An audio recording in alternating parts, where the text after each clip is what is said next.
want these stairs myself. This will be an amazing addition to our empire. Julak Lusquez.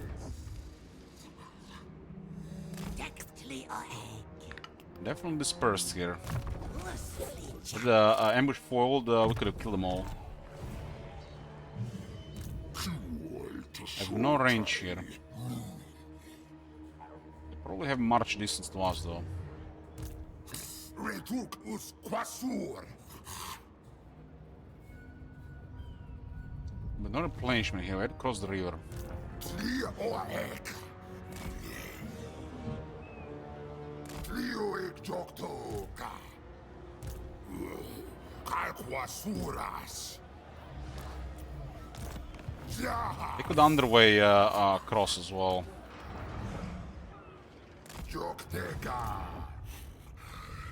Don't be a wassack. Joktek.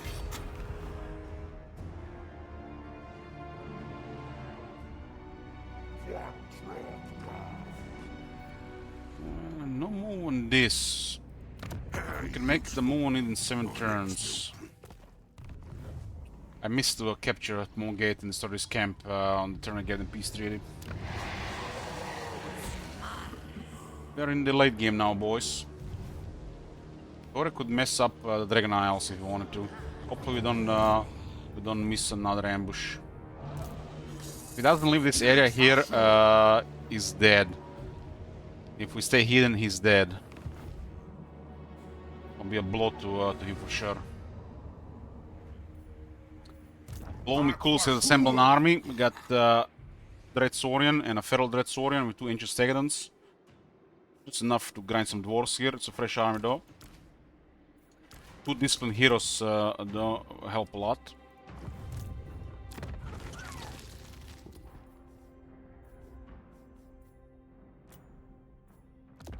This one on the Dread Saurian. And there's I guess on a Feral Dread Saurian he gets a higher rank. Karazu.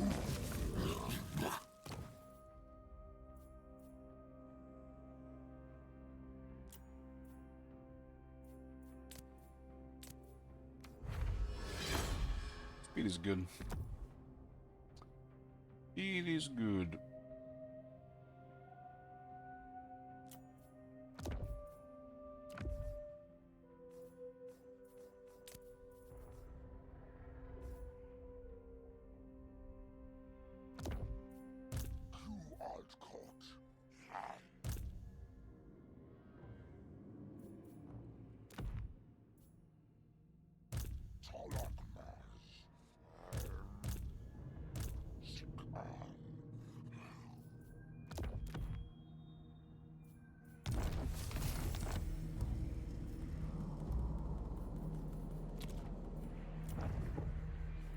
Yeah, got the Killer Awakening at tier 5. I think we're close to 10 of these.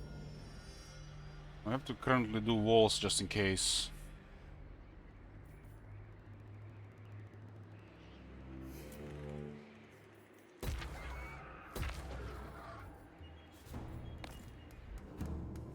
Research at 196. It's a big chunk of big increase for the moment. Then magic find here. If it works, it's gonna be pretty nice. Tetra has been a stalemate with Teclis. Well, lizard man, what brings you forth from the swamps of Lustria? Karakadan is causing problems there, huh?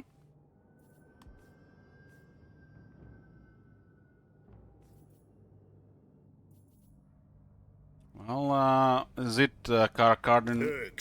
Relationship is about to end. To make them hostile, very hostile.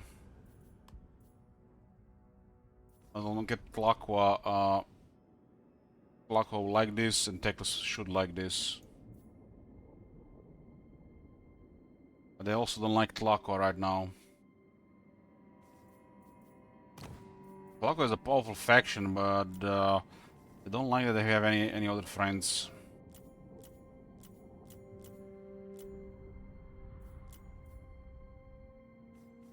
They should maybe one. They're taking a lot of damage recently.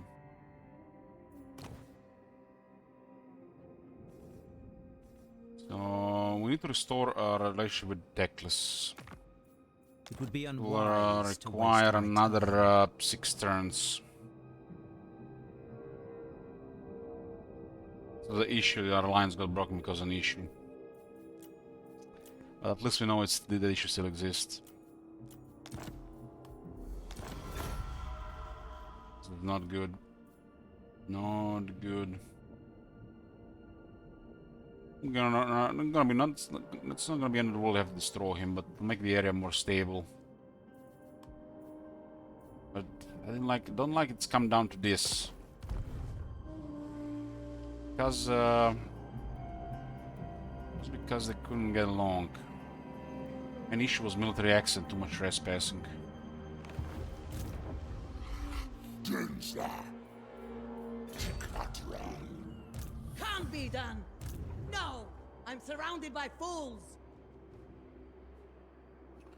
Here's Imhopter. Kaikwasuras. But what's problematic here? Let's see. No halberd. 2 man-eaters. 3 shooters. 1 bomber, 2 mortars, 1 handgunners in the air. That is forbidden. Blast says, where is companion? Yeah, I like it too. Don't be a fool. This one is rather poor. Can't And they have be no done. voodoo, huh? Itzasur.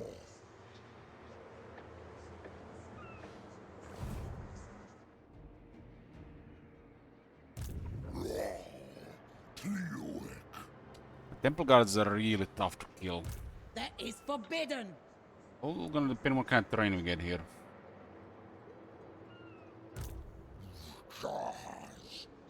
Stuff like the handgunners, stuff like the deck droppers. This is where the hunting packs shine. Like these salamander hunting pack. This one here.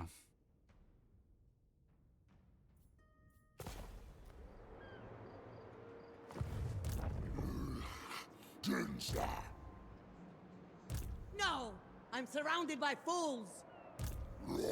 Depending on what kind of battlefield we get, this could be really high damage. Did these things spawn on top of us? What? We had a thing spawn on top of us. Okay.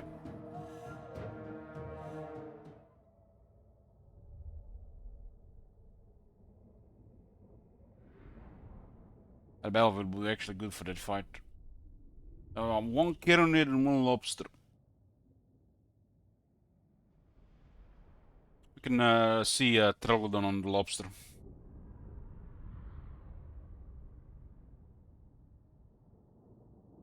If everything goes clean, this fight should be a full replenishment.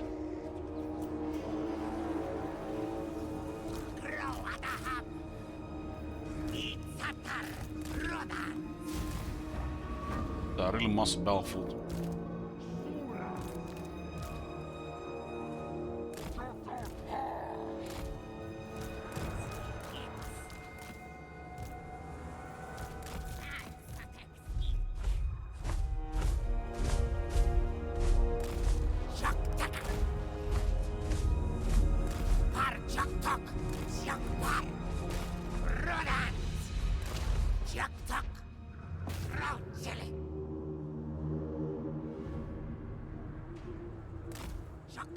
Missed. How do you miss that? What the hell? You blind?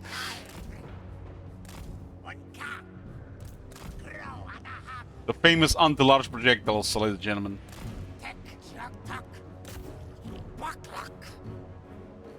One of the bulkiest things there. This was actually, looks like a double hit, but it was a single hit, huh?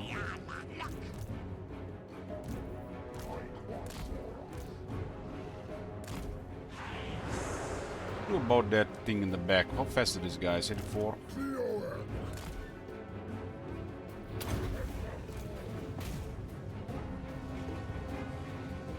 brace with the halberds.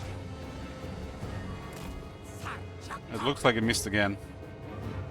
But the projectile seemed to have stopped inside it.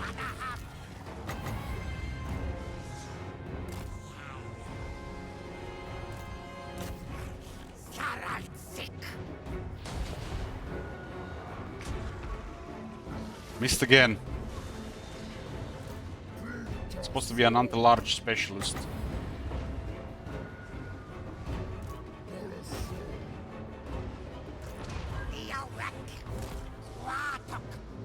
Because this thing is hitting it down.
And Temple Guards are fighting it, it's still causing quite a bit of damage to them.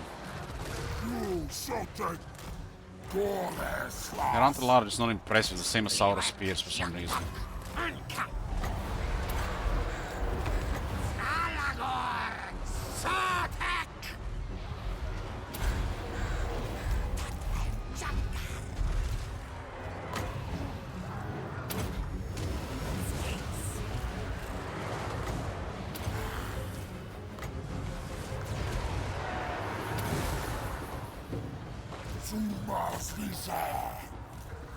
Temple Guards still winning, but they do get quite a bit of damage. Bit of check shooting with this thing as well.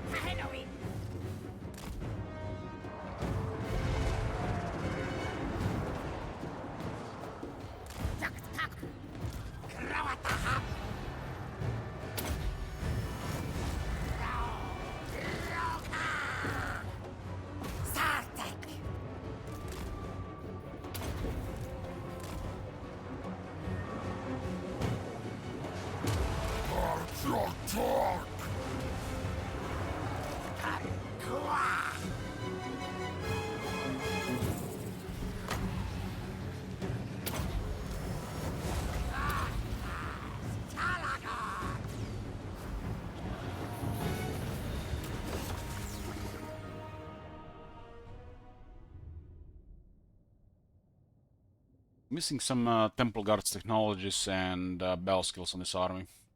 The army is still a work in progress. It just has quality in it.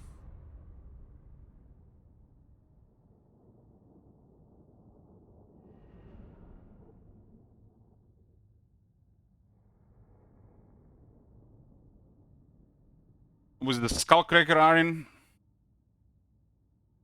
Skullcrackers are nasty.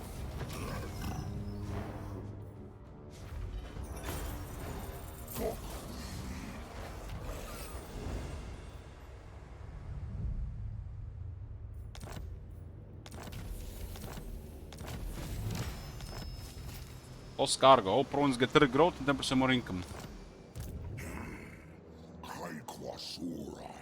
So look what happened here. We lost 28% movement because of Carnosaur. We can't reach the Vampire Coast anymore. Now, Mount gets auto-equipped, your army loses a chunk of movement. Because the hero will lose movement. We can't reach anymore.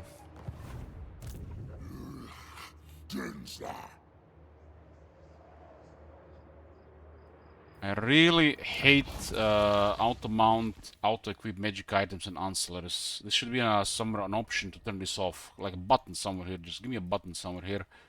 Turn this shit off. No auto-mounts, no auto-equip. No auto-equip for fuck's sake. Now we can attack them. You art caught.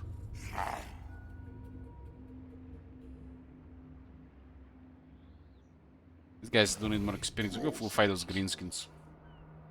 Tehelok ask. It's a sword.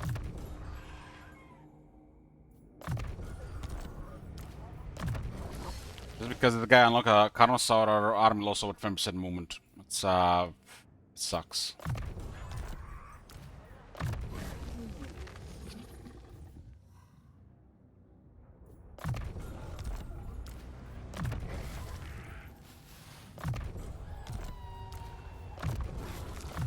Going for the live bloom, it's 4 seconds these days.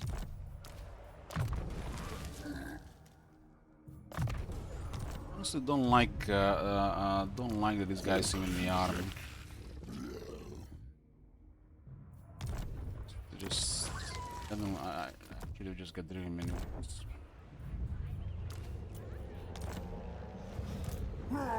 Look at this, movement restored. And we force landed. It's not supposed to work like that. Guess I'll replenish. God uncanny.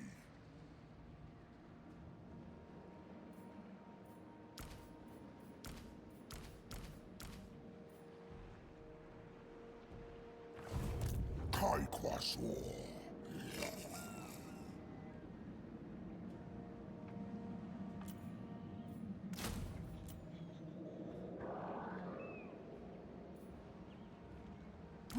King Chief is disciplined, strong, deceptive,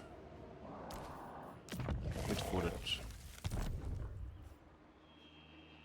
Slan future. This guy is also perceptive. So far we've been getting item after every battle with this guy.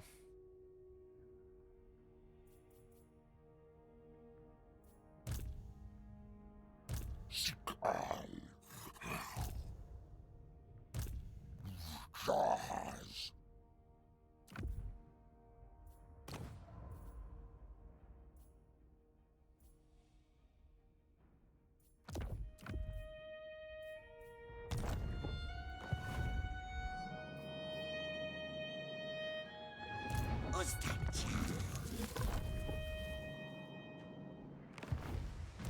Waseka.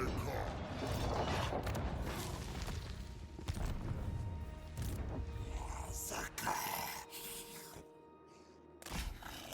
Jok.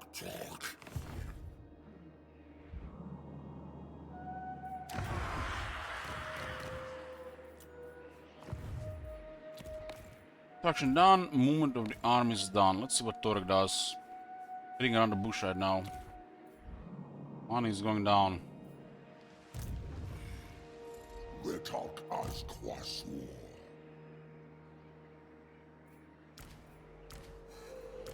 Both disciplined and this guy's strong.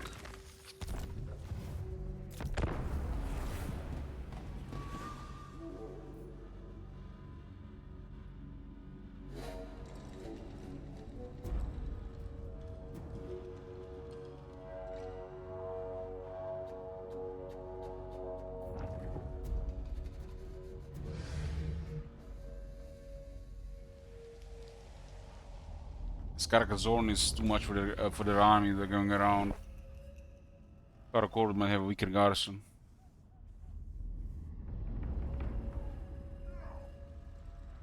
Getting a lot of damage recently, but the replenishment is not made with this place. Especially without the 10% replenishment technology, which is late game.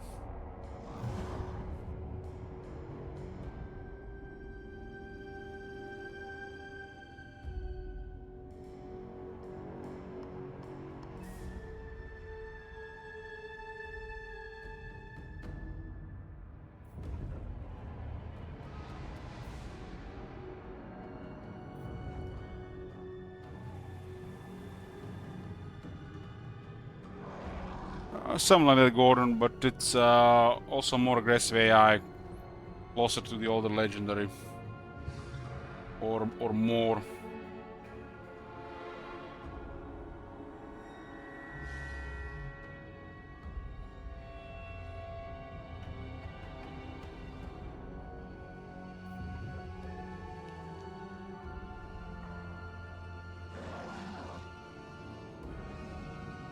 This vanilla AI is currently busted. Hit cord finally went down. Push forward yet again, but Torek is left staying in this element. Okay. That's that sometimes they say sometimes even suicidal to defend the last element. Or element in general.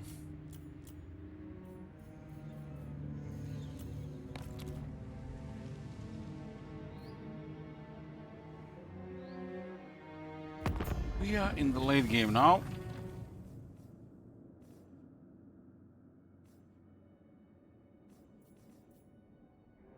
What with 10 factions?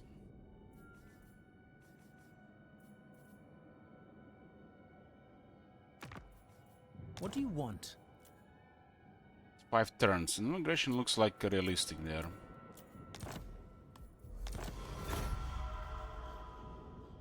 As long as they don't break trade with Laqua. What do you want?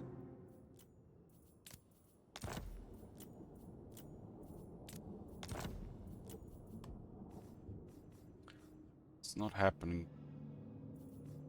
Precious few lesser beings are granted the Storm Dragon's counsel.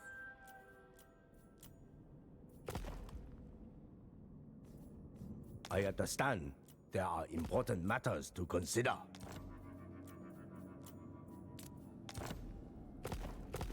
They turned them against them yet, but not completely.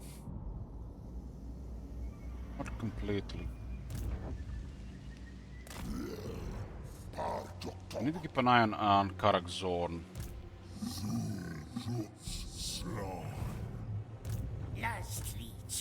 Guys, stay close to Karak Zorn.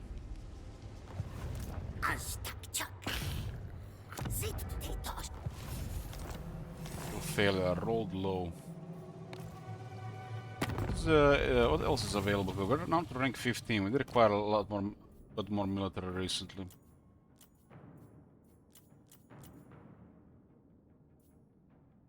Blackstone has 3 settlements in Lastria. Laqua is currently at 30, Oxyolo 25. Tunis is down to 37. Clan Ugan. It will definitely be a massive confederation.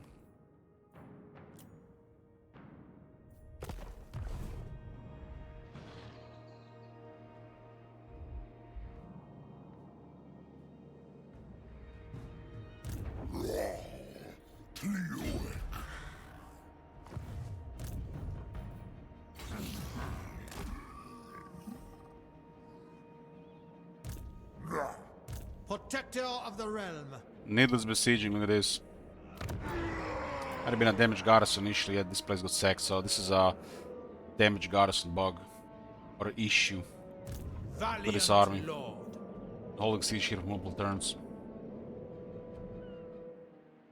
Discharging the garrison would trample them, rout them under 10 seconds.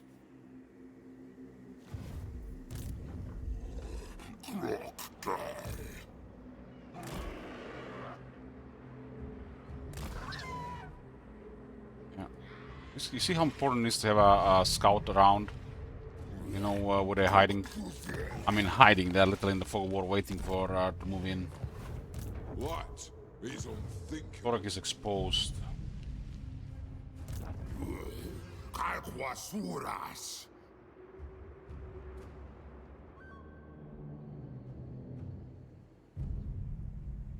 A lot of experience with this guy, huh?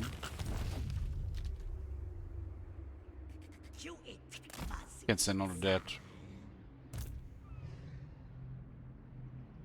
Torek should get a trait. Kalquasur. Lots of dwarves. Tetalagor.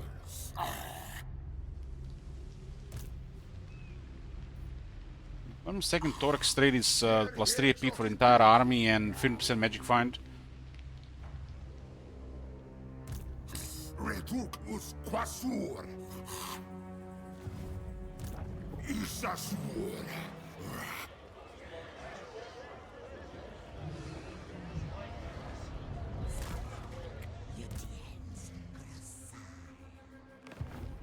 Sport Sea of Storm, so we need to get both of them to prevent this being contested.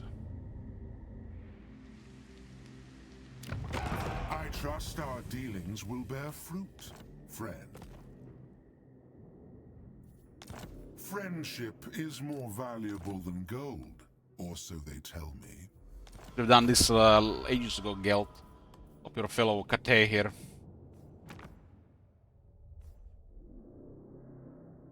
Looks like Carl has been living in hell this entire campaign.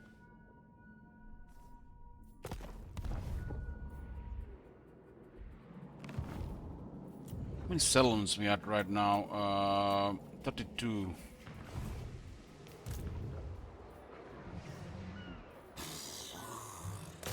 We must experience here.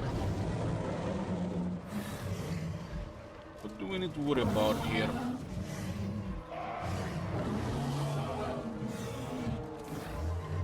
It's like we have nothing to worry about here.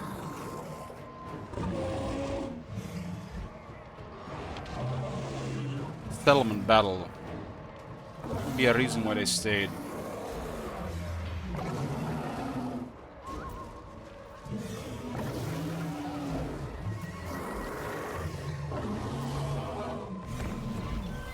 Krogar versus Torek. Torek has one of the best Legend Lord defeat rates. With the technology and scouting, we'll have a guarantee on Krogar to find magic items every battle.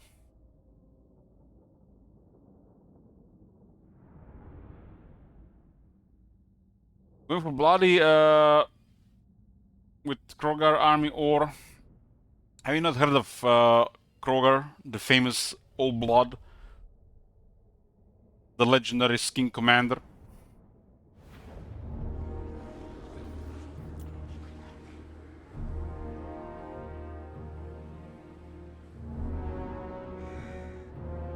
That was so rare to see, really.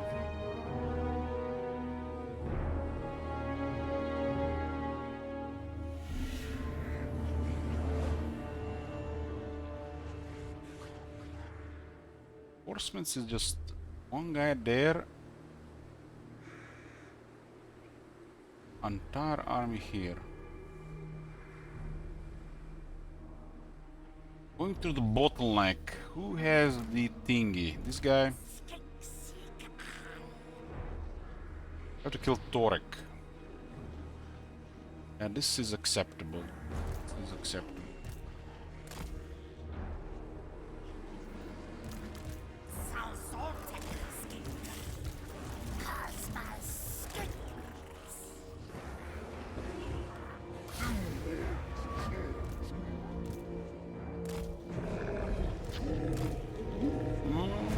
Yeah.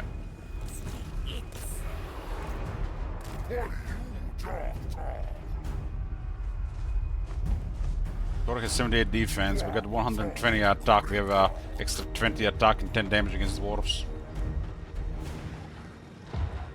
Only harm Krogar with magic attacks.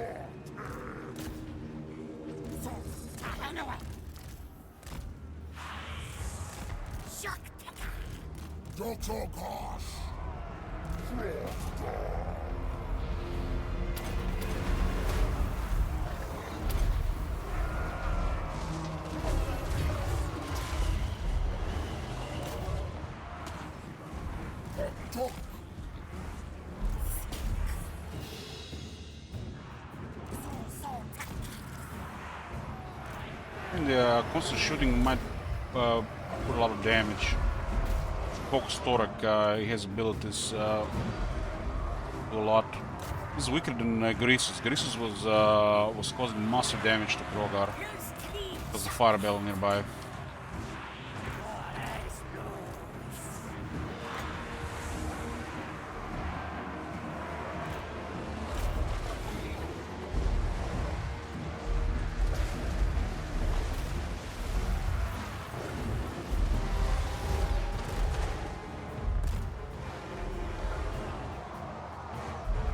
Sometimes mass is not your friend.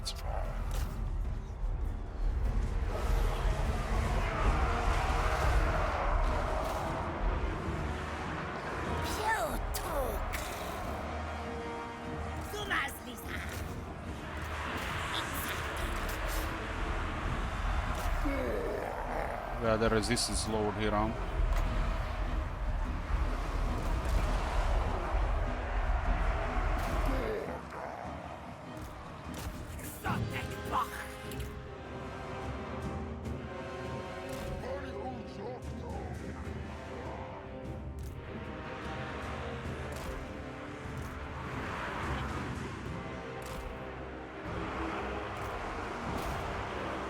My friend Torek declared war on Tic-Tac-Toe. We honor the alliance. Be good here, but they're killing skinks. It's good for us.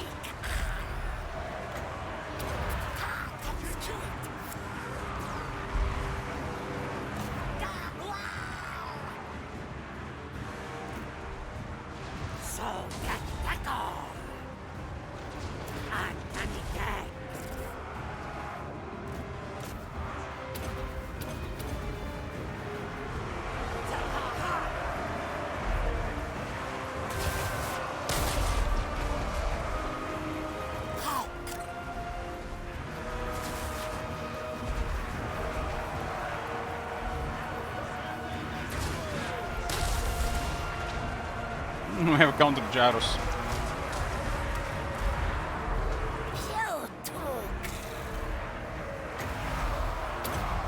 Slayers are messing up down there.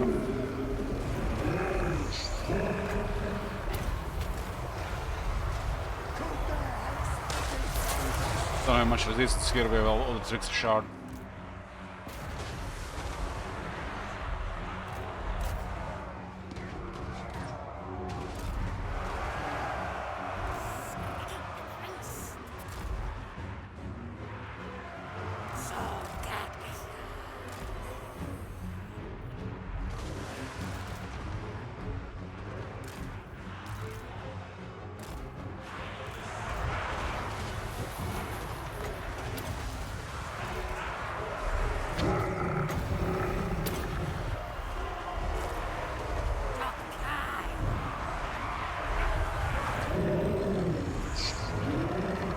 Also resilient to this, but all the strict shard makes them weak against it.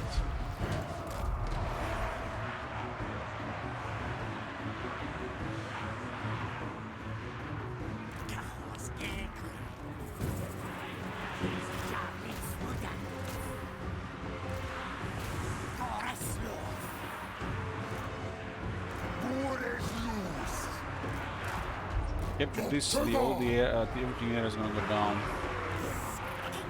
Each segment does seems to be a priority for shooters and slayers.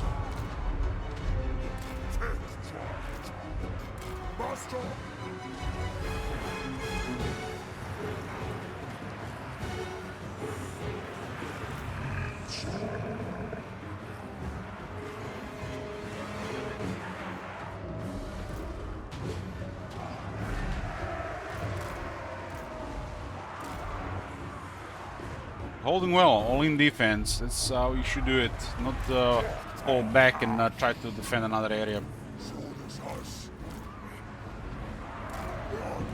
Not sure if it's 60% of total force or of their army. I think it's their army.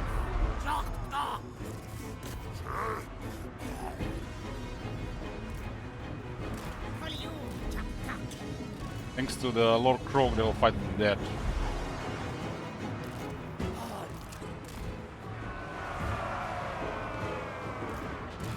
I didn't listen. For you, Doctor. Texas.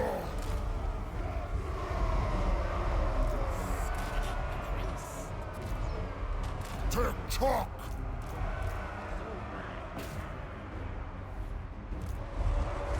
Garua.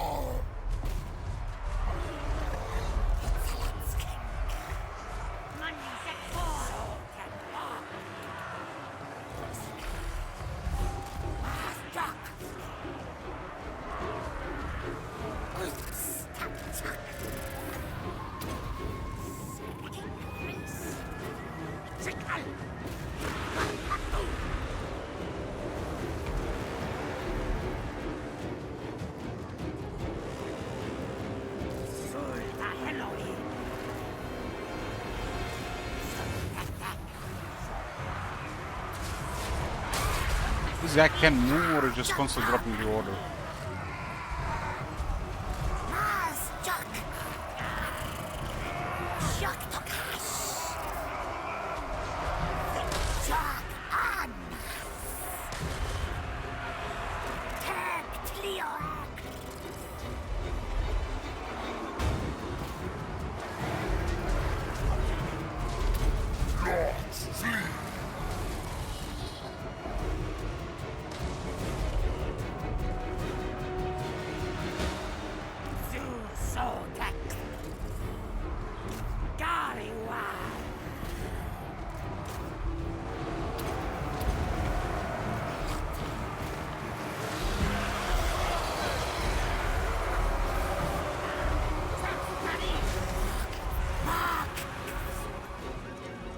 I'm here.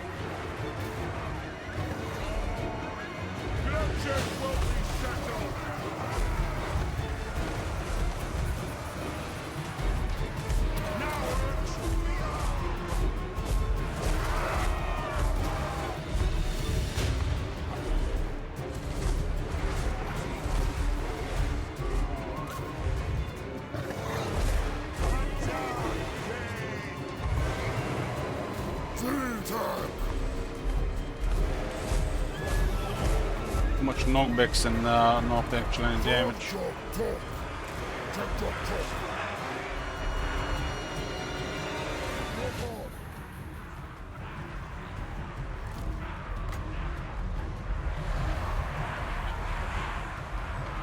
Nice.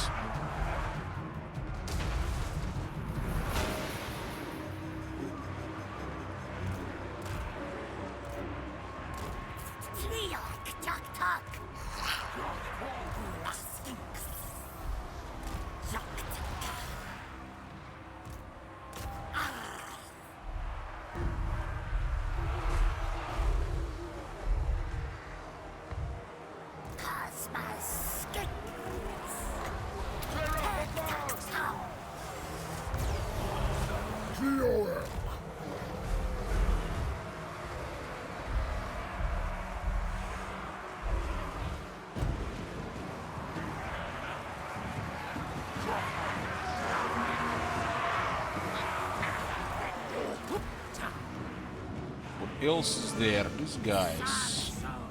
These guys.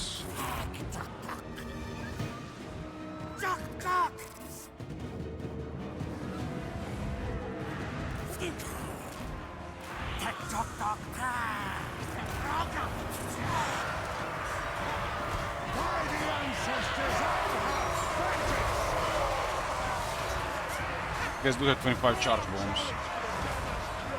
Very poor weapon strength.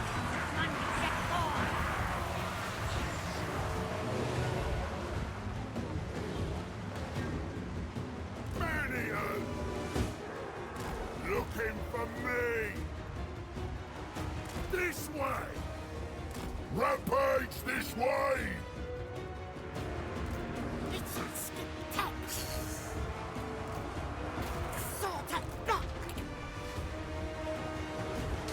Gyros should retire.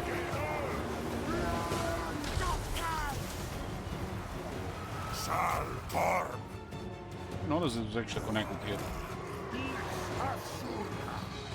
You guys in the wrong neighborhood here. You wanna fight here?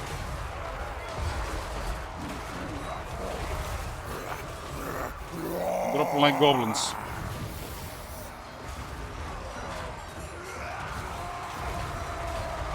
Now is the season of our discontent.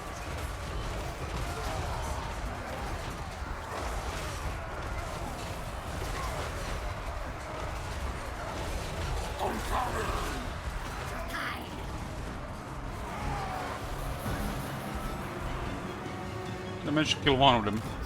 Lucky. Because of the charge.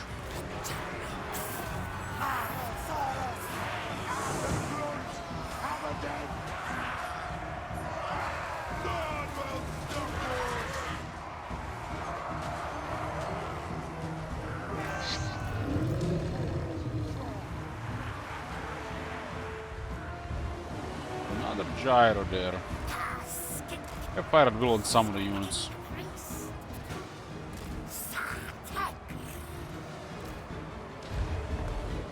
It's the last shot.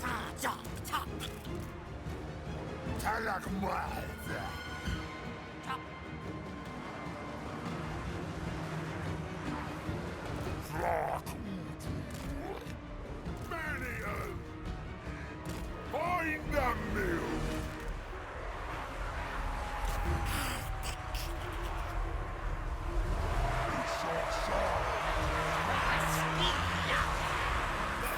And the Skigs are slowly grinding down, man. Still Torek Longbirds.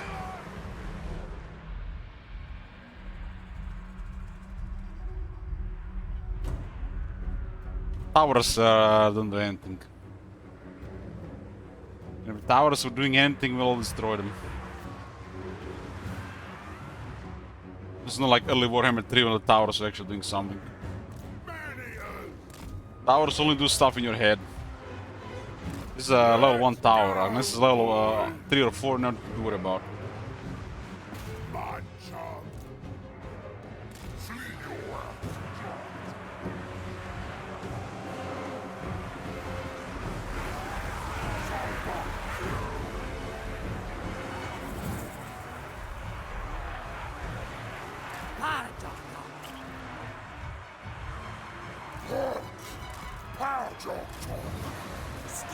You guys managed to kill 30 armored dwarves.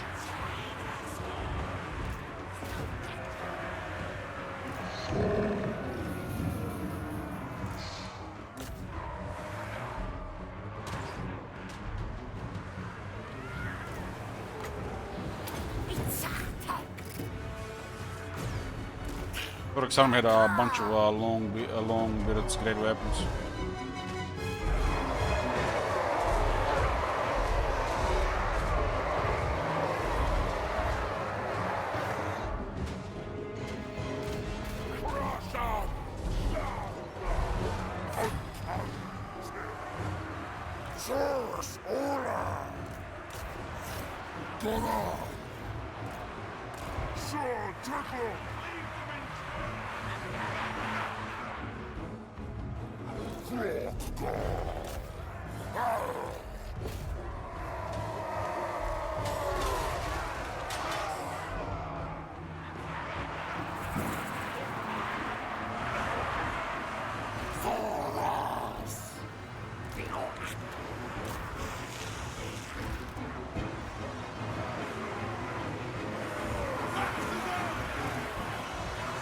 That unit, one of these units actually have 500 kills.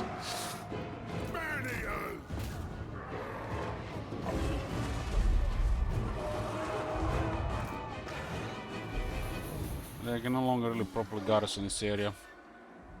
There's an artillery unit firing there the entire time as well. Tribe on the move.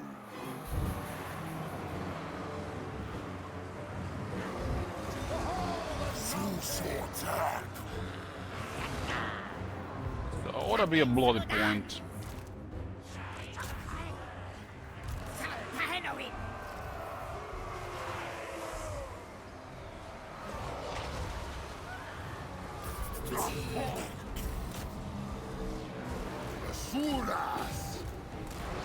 Stop! Deep.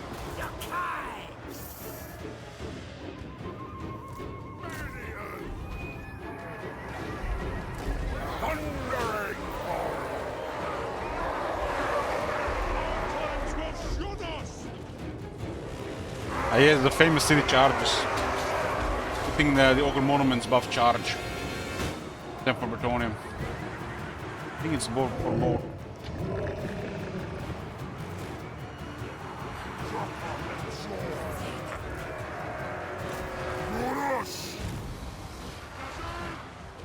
Dublin!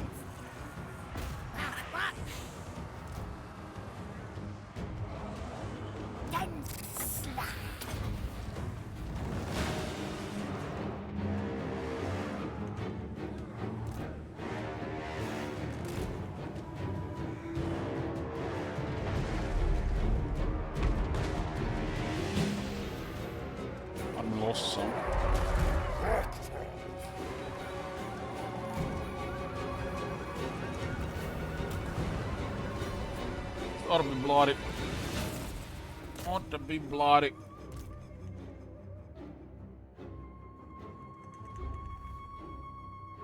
We have a body count right now. It's the first stage.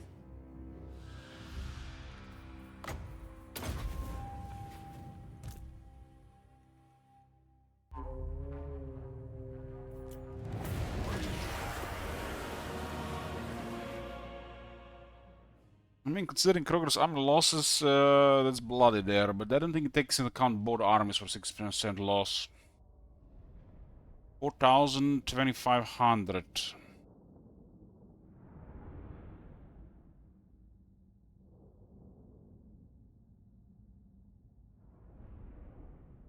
I guess it's still a 6% loss. We had a lot of skinks. And it 12,000 gold for Torek. Kroger murdered him at the start of the fight.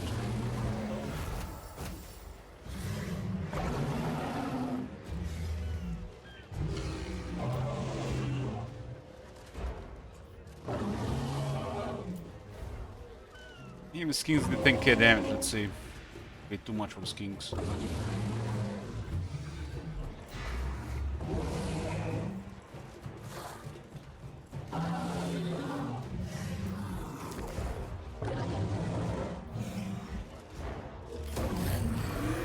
Yeah, he declared war on Tlaco.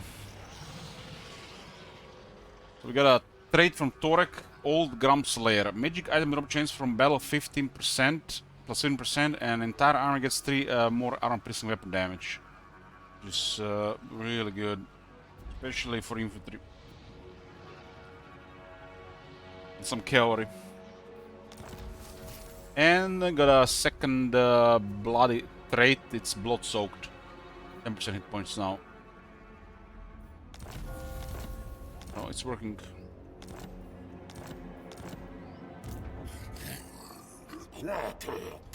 Anyways, boys, gonna get me some food. We'll continue in the back in a bit. We're back, boys. Food finished. Hey, Heretic. Yeah, it was a battle here. We got Bloody and we got Torek's trait. Now we got pretty much guaranteed items after battle, and the entire army gets 3 additional damage. Again, yeah, thanks.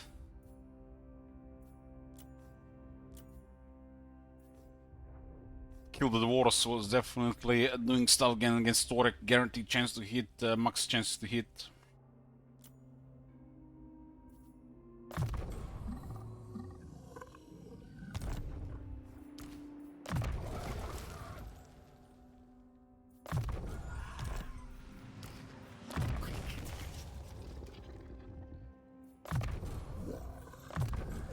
Guys getting extra experience is noticeable because of the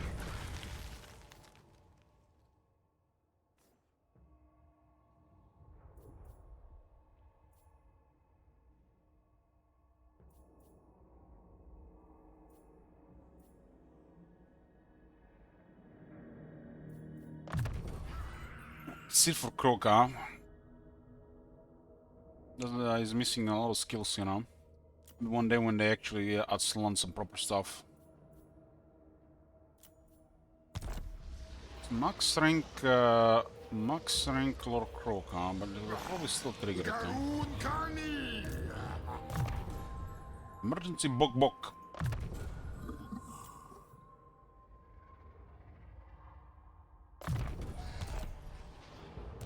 Aquasur!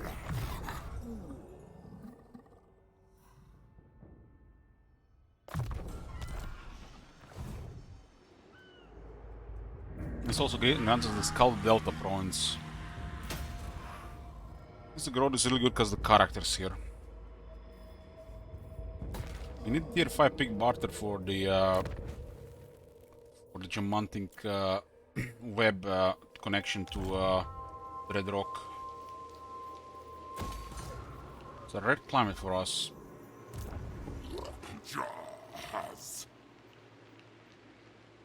Yeah, there, bro. They're almost done with the with bloody. But the arm is already strong even without this extra 3, 7, 11 units.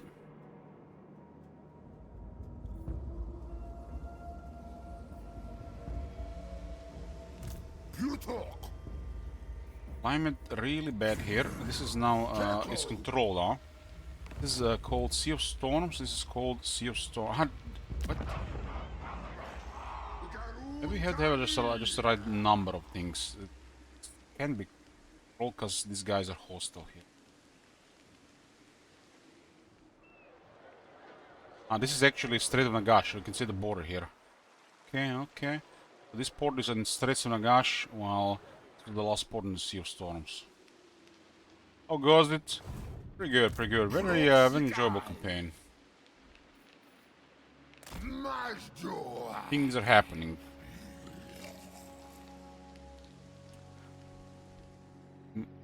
This is under siege, huh? I missed capture of this. Missed the capture before giving Grisos peace treaty.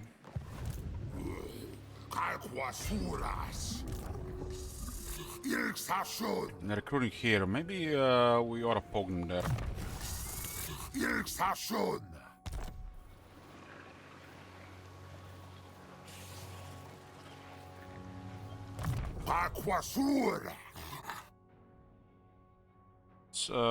Doesn't give leadership to all the dinosaurs.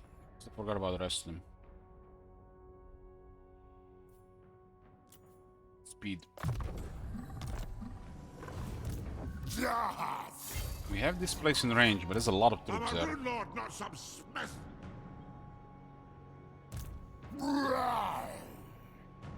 If I besiege them, we stop the recruitment. That's important. Karakor is still garrisoned.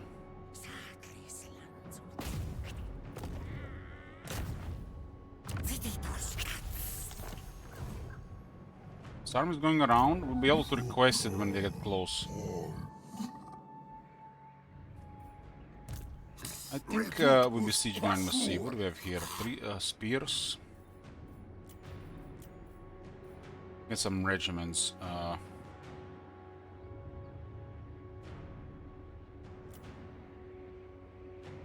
Need to go crazy here. Some basic stuff.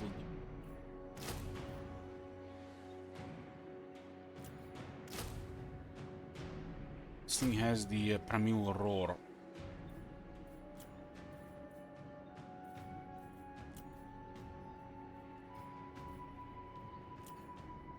Under mid-range. We're besieging them here to prevent their recruitment. Attacking this would not go our way, I feel.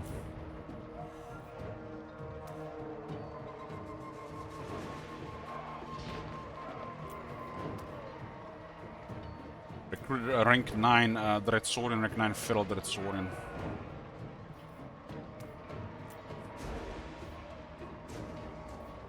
These things are really difficult to destroy, and especially if you have healing.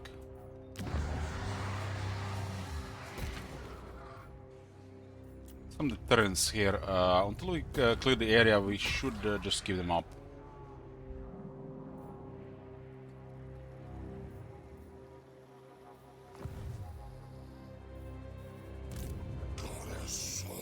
I'm just going to that fleet that's landed on the other side. The needles besieging here, huh? Good Red Rock to tier 5. Very expensive.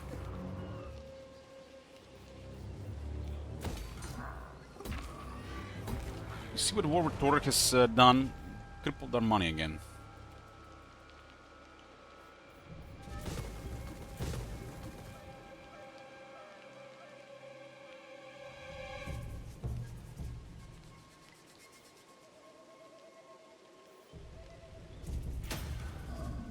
The rich province, and if we get the Geomatic Web tier 5, it's gonna be a big buff of money as well.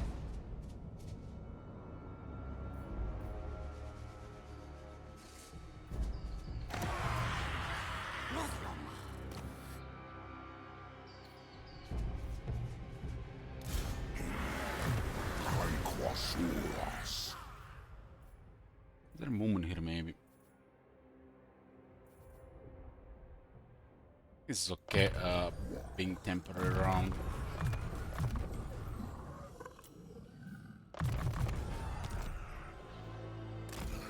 Drogmassa!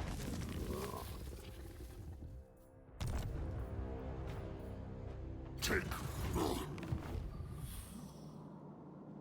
Yeah. You can see a clock of movements here, the Targ and Karak order there. Any of their armies get close, we can request it and take the city for ourselves. Add this area to our empire. This is getting closer and closer to Confederation. We did add a lot of military recently. And this is increasing over 200, so this Confederation is more and more likely now. We did the things they wanted. More and more likely now.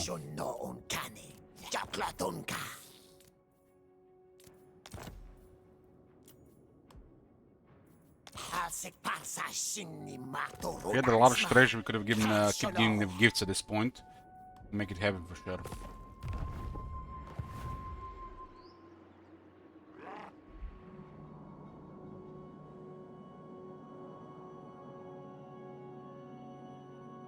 Very well. Speak, if you must. Just give Renessa busy as well. To recover this for the time being. These territories do seem okay. Nothing that's out of place. This province is required for military victory. For a min-long victory.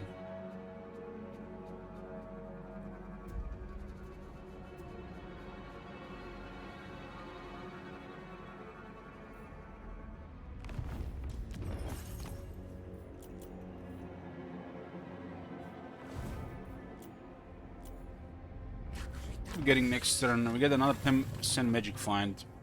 This ought to near guarantee items from that point on with scouting.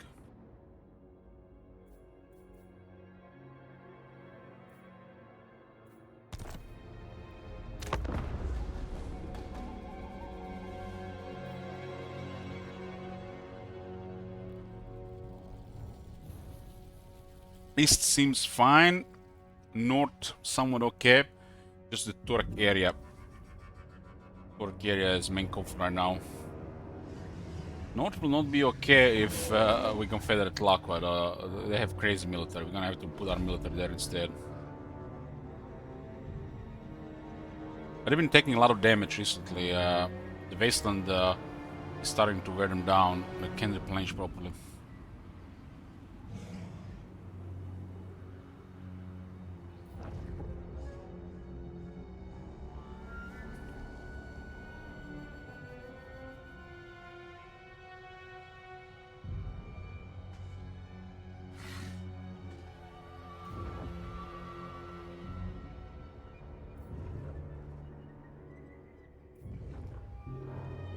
There was another army around.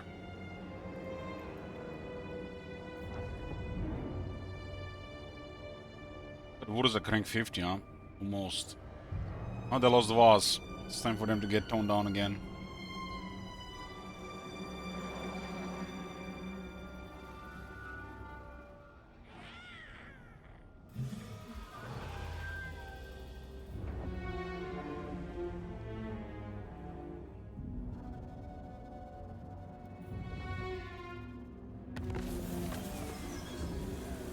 Wow, they didn't do anything about Blomikuls there. So you can see there is a situation for the player to do besieging. You what? Unless they send reinforcements here, we just keep them surrounded.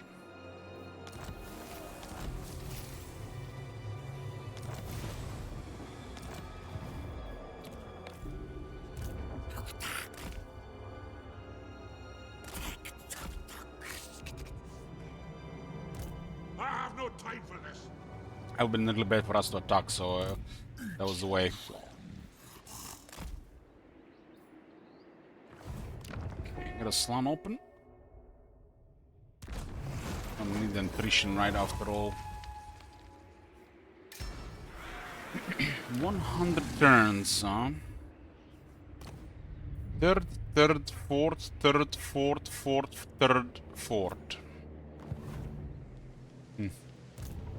Guess me the fortune not even exist. It's a really poor trait.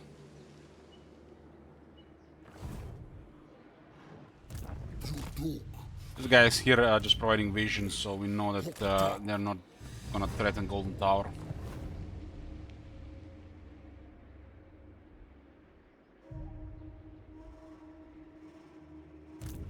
This army gets closer to Karak Oru, then it's the only thing there. We'll take the city with it. We can request the army.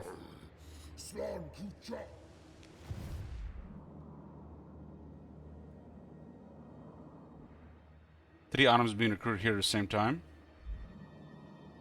Ernesta's been doing. Look at this. She'll be doing well with this corner of Southlands. Volkmar tried, but the center is just warring so much that nobody had a way to deal with her.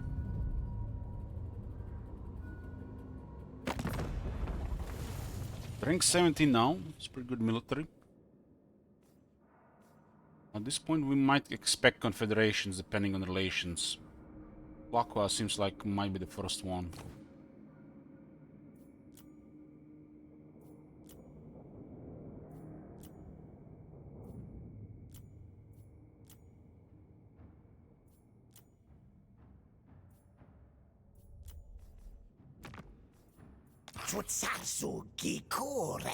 They've been losing some military recently, and probably gonna lose more.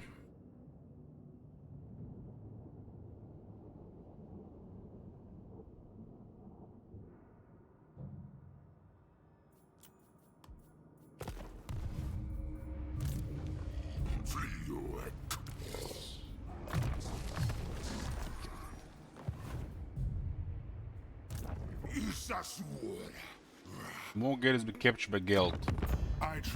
Currently in a bad shape. Let's see. 69.2.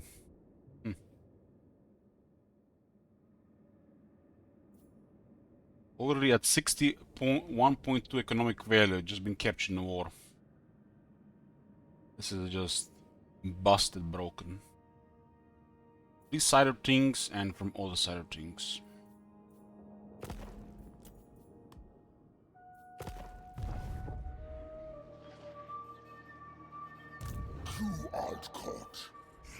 These values above 40 are obscene, let alone 670 almost for just a recently captured settlement inside a province where we control 3 out of 4 settlements.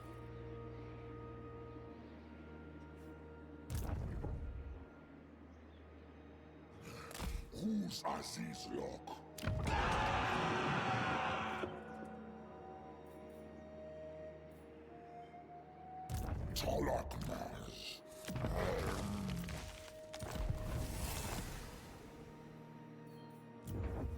A long victory.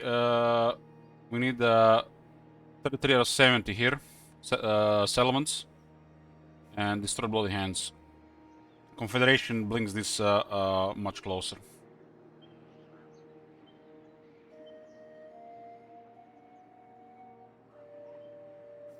Also need Jungles of the Gods from Teclis.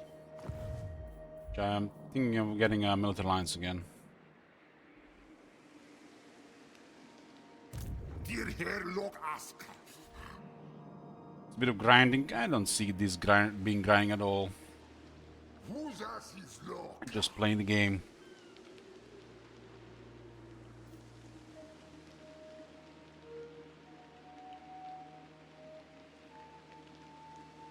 We haven't even seen a Saurian Bell.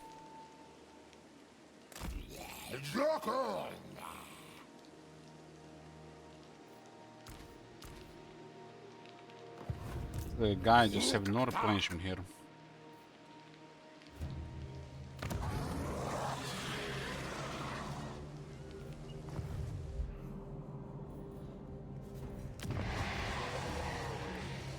This one is a tier 5, 10 research.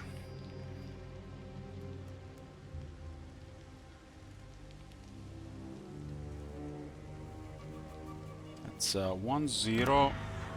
0 to 1.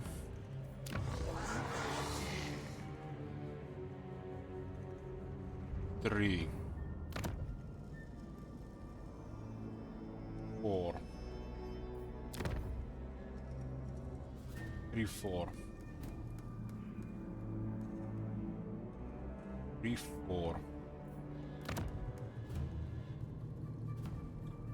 We need 3 more.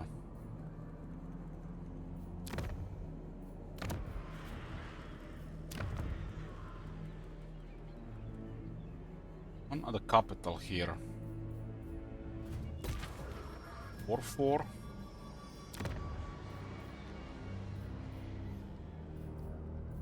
I think this place is just too rich to put in minor settlements. I think this is 800.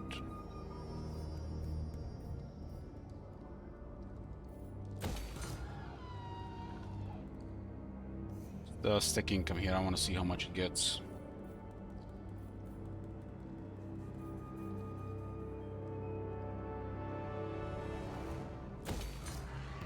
Another star chamber. Star number number 4. Number 5 here.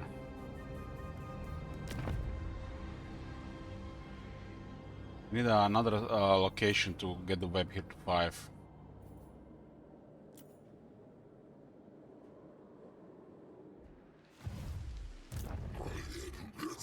I don't even want to fight Kroger here. I need to get rid of them from the coast here. Unless we send another army here, they'll just keep coming.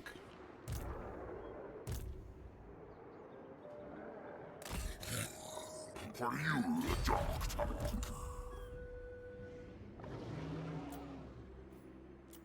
Let's climb it here. Money has disappeared, like gone. It's gone. Gotta get rid of this, huh?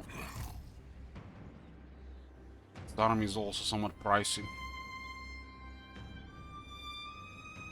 But it's holding ground and receive here. This area cleared a little bit dirty rich.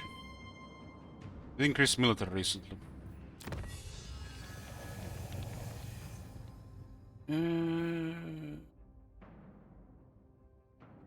We've been upgrading even more capitals and we still don't have this tech. This makes it cheaper for all the buildings and faster for core building. Road 15. Just not worth getting those techs. This one is by far the worst. This whole area here.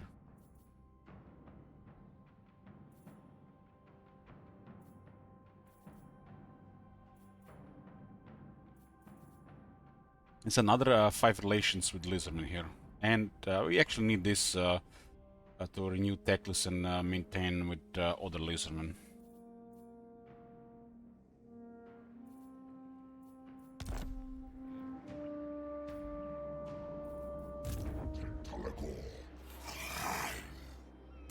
Valiant Lord.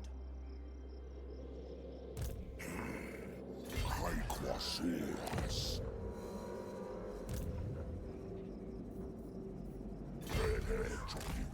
This guy is on an expedition getting experience.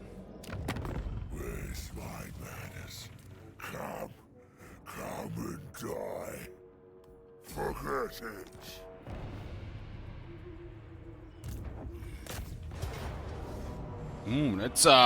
That's a rebel.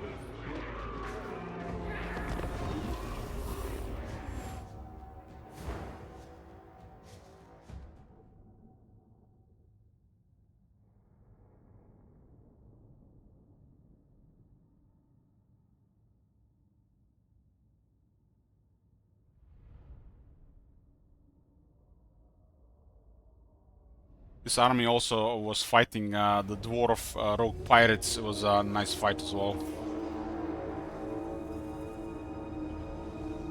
Got a nice reactive army here.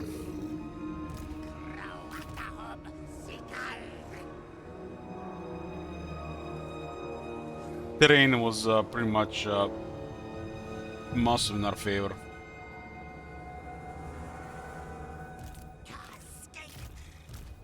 Take not how, caught my take. Terms your cue.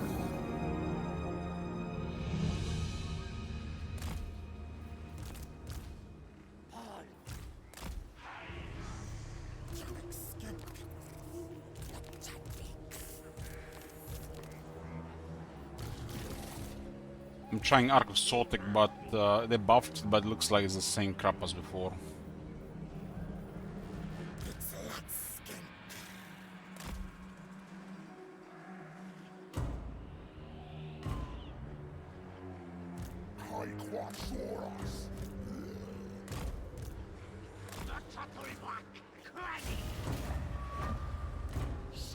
The Troglodon range attack test is good. It's a good range attack, especially if you don't have anything else to do with your precious time on the battlefield.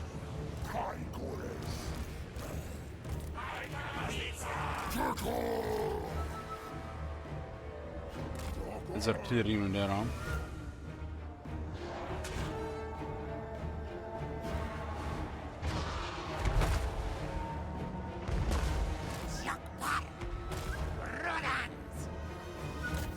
We've seen one shot actually kill 16 giant slayers.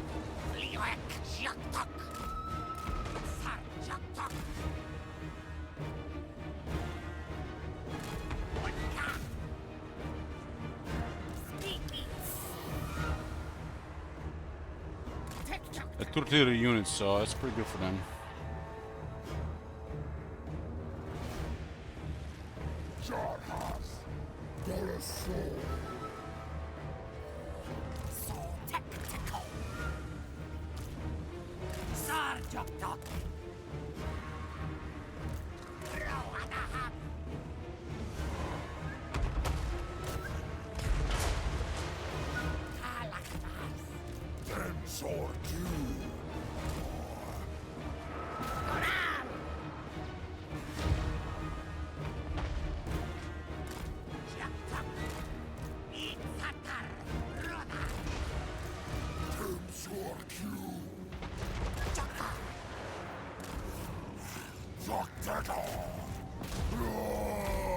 It's a nice laser shot there.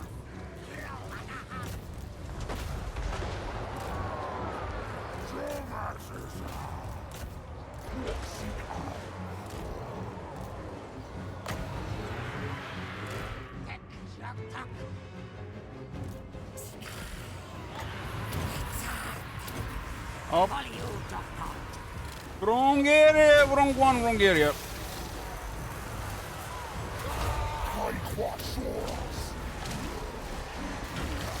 It was the Stilodon with the crystal.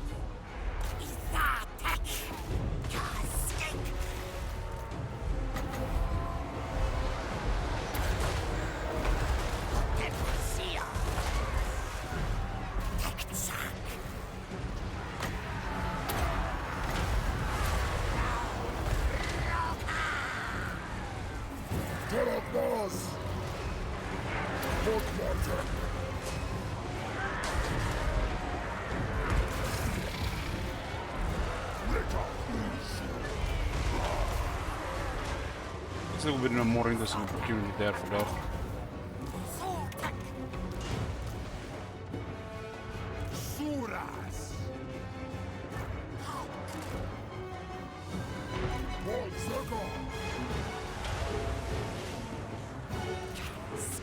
All the danger using fanatics. Fanatics are unreliable and terrain sucks for them for most part. It's our soul. The Sargags.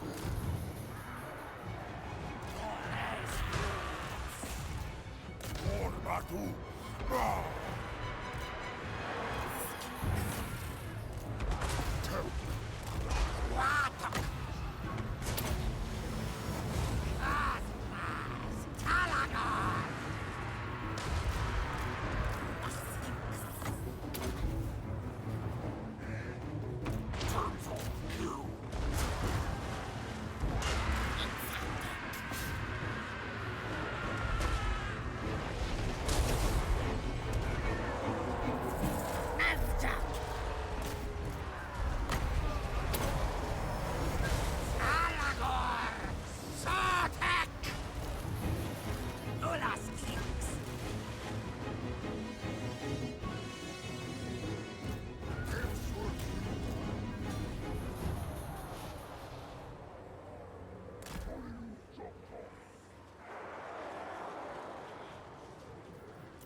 they really struggled to fight Temple Guards. They don't even have the battle skill.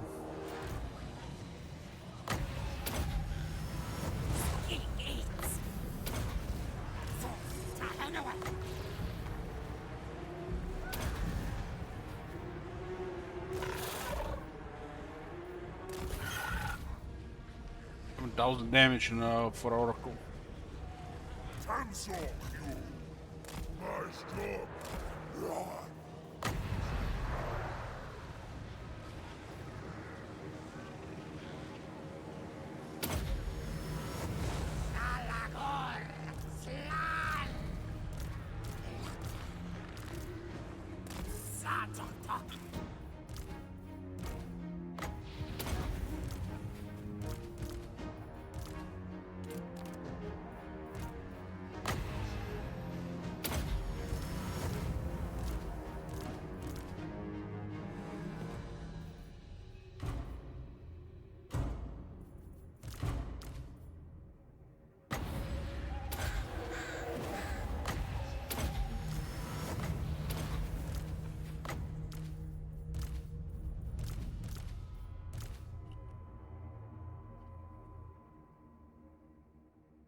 Artillery was half our casualties.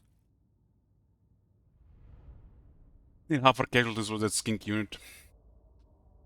It's been one of the Saurus veterans.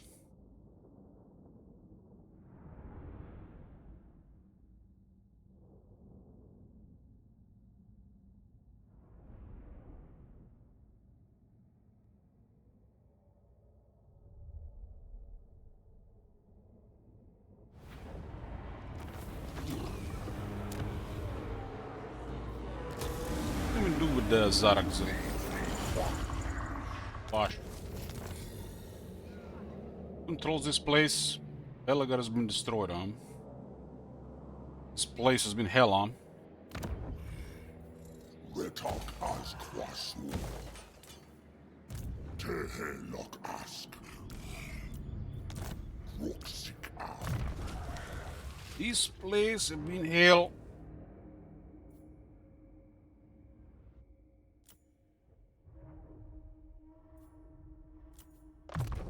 Sacred Guardian will provide 6 attack and 6 defense to Temple Guards.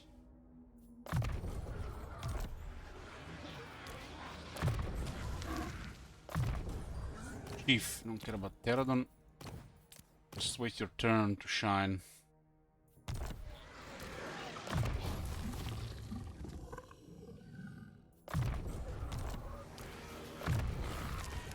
Road movement buff.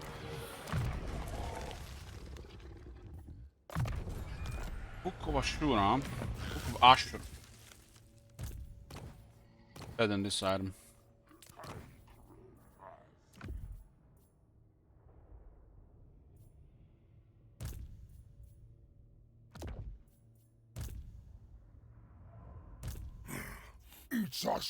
I guess these two will increase the odds that the winds are strong, so I guess they're better to use together.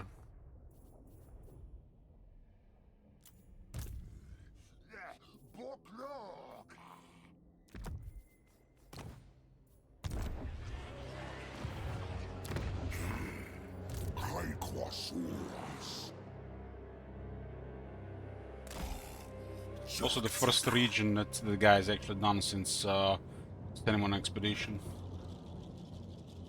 Do we see Clan Scryer now? Malekith is still up. Clan Scryer, holy shit! Rank 2, 41 regions. I guess if anybody can test Ultron, it's Ikit Claw. Ikit Claw has some of the highest potential in the region.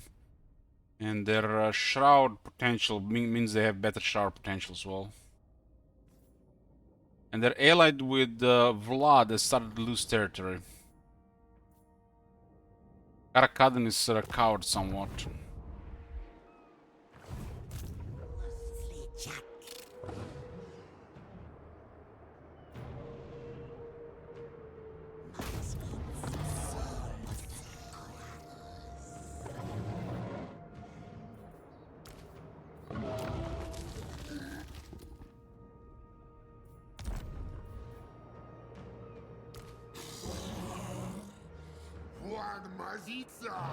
This one mentor points are way too worth it way too much. We had to get another mentor before considering getting rid of him.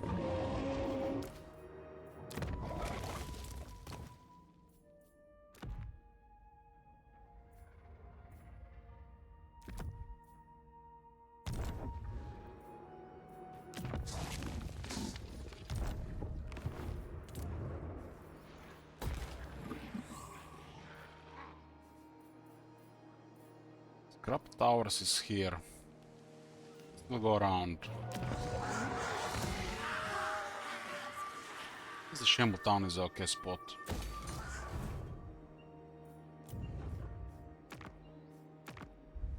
Renes's salt spot has landed in the western jungles, and these guys are recruiting 3 armies. Good luck with that, Renessa. Good luck with that. One of the Tlakos armies arrived to Karag Ord, so we requested and captured the city.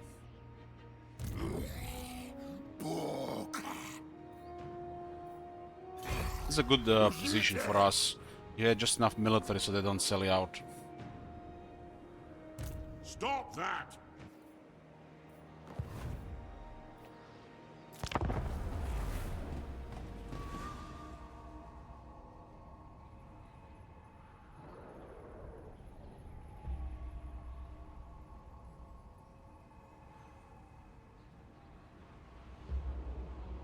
So we have besieged also, we had the moon at time for chilling stands. Besiege the chilling stands, but once you put the siege on, you can't turn on the chilling stands. It's kind of strange. Not be like that.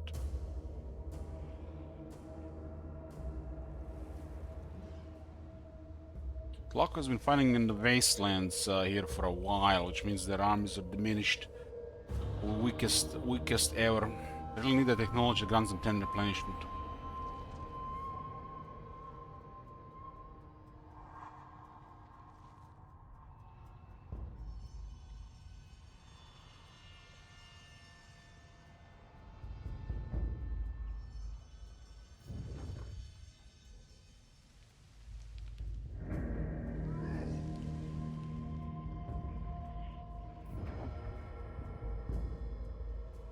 Holy Hands have lost the VA, which means they're gonna struggle again. There's a crazy rogue army there on Vlad. Must have crippled Vlad as well. You know, we saw like 3 armies that were going to the Badlands.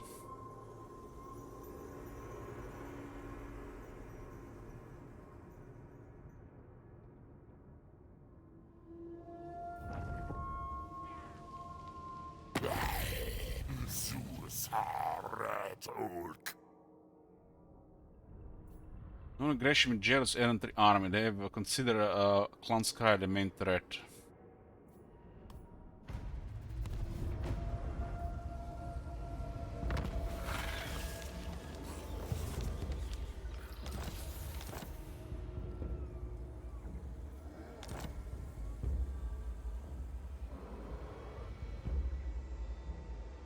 Events used to go the last 10 turns in the past. I guess 5 were more fits Army 3.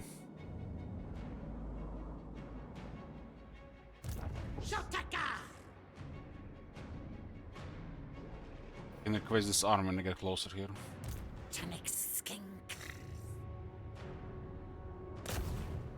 This guy is a spy.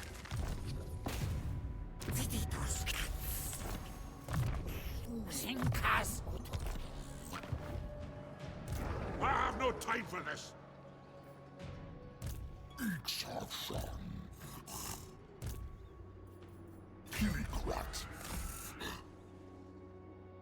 The last chance to reinforce here with the fresh stuff there. Last chance. Lord, not some smith.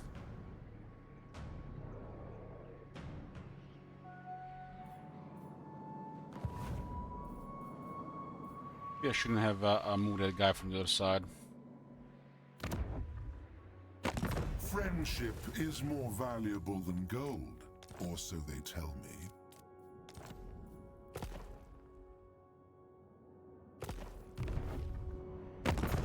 Yeah, what's going on?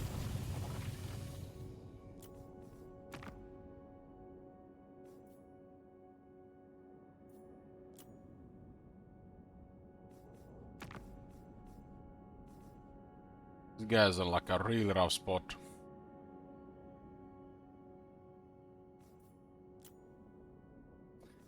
Pixie says this campaign has been nice to watch. I'm tempted to install the AI more, but I think I'll get owned. Fair enough.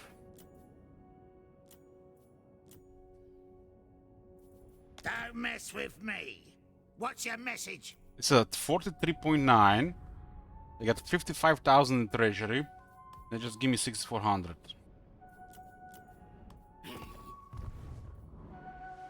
Like there's some difficulty nonsense attached to this. Especially when I see those settlements at trade. Any lords with no names? I think everybody's named. This guy's not named. The situational humble guy that's in the roster. Nine. Aquasur.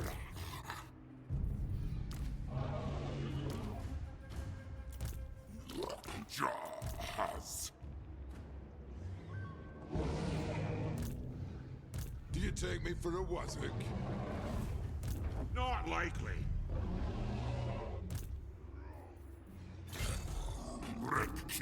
They retreat from Rogar. But they're trying to attack Pig Barter.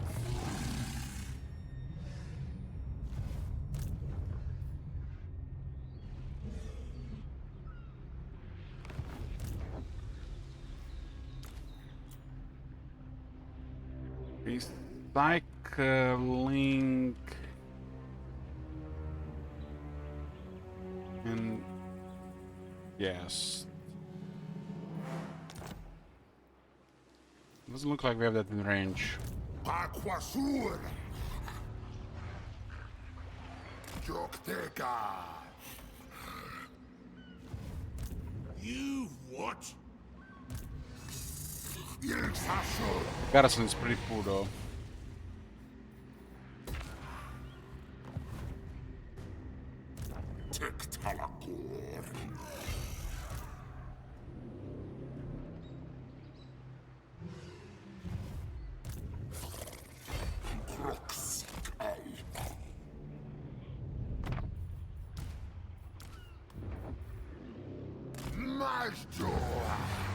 We gotta destroy these two armies.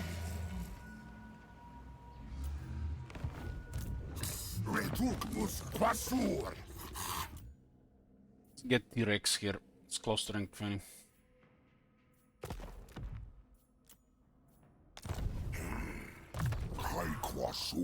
It's also perceptive. We have a hard chance to find magic items now as well.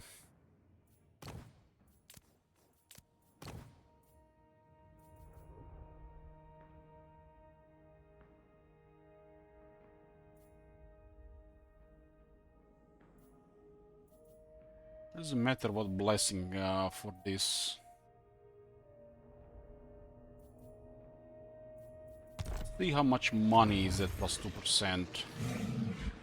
Currently 19,037. Lost cargo active for 3 turns, huh? It says hit points plus 10%, faster construction of local provincial buildings, provincial core building, and plus 2% income from province, couple of settlement buildings faction wide. I guess it's the more you have, the more it will be. And this is right now 95 gold on turn 103. Jesus. I guess it should be at least 3%. This should be at least 3%. Sense seems rather pointless here. 3% would be okay.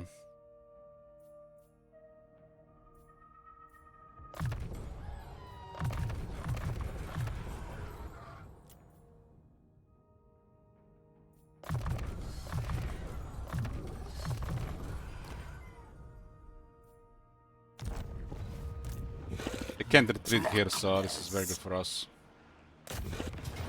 Rogar was hidden, I didn't see him.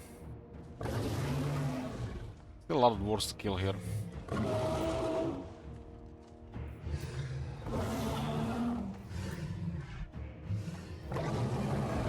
We are 2 out of 3 bloody on Krogar. We need 1 more. And then the army will get back to its serious state.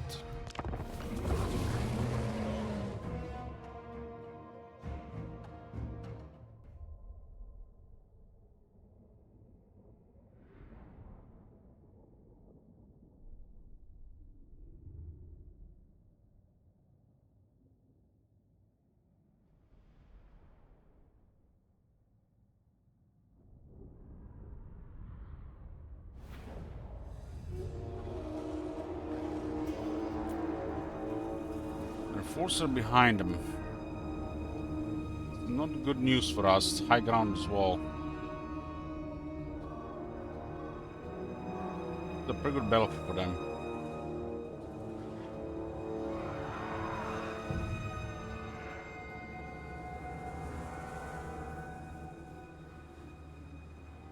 Got 2 troll hammers.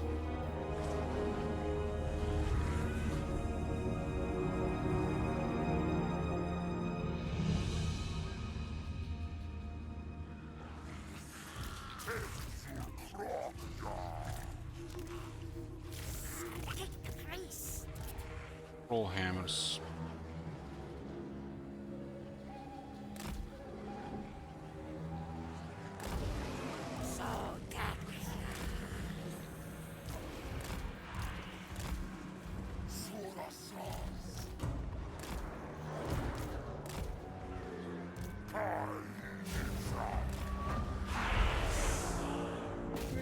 The guy on Anvil, it is.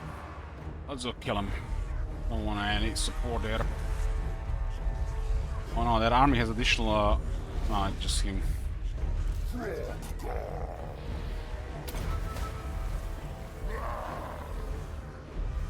They shoot the troll hammers.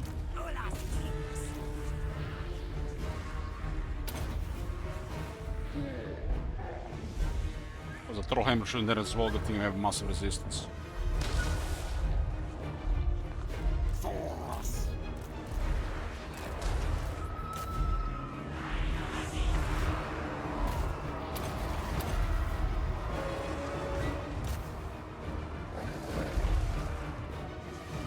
Have too much mass for the attack not to be effective.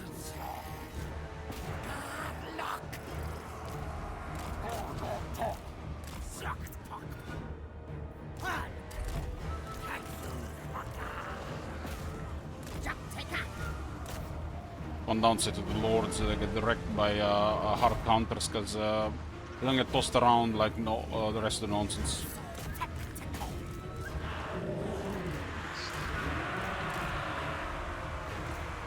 That's a lot of shit.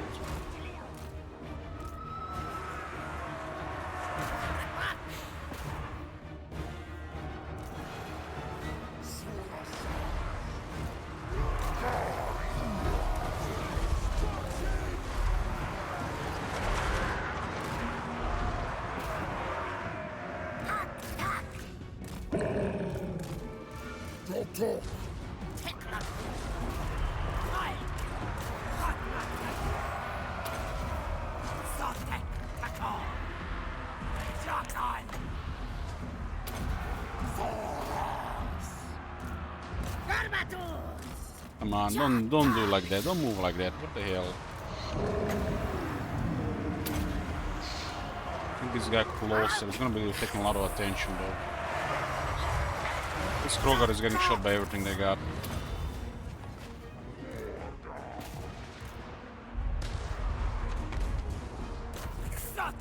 And this guy's gonna get murdered by troll hammers.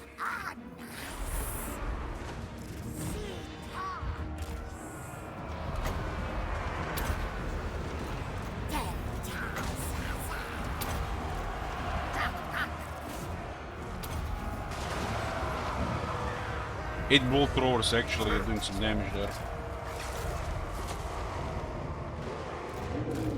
Just deleted Lord Crow there. Might be actually too much after all. The range is just out of control here.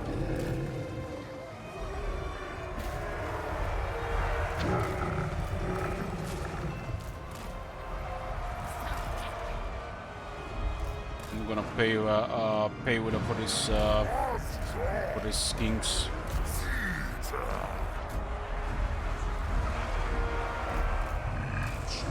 Their anti-large capabilities in this army are most impressive.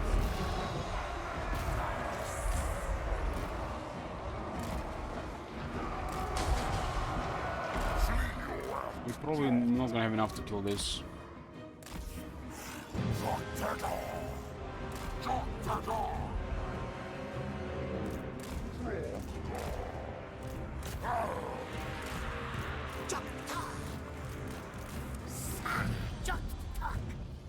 Paying the price of trying to get bloody, and we're definitely gonna be getting bloody here.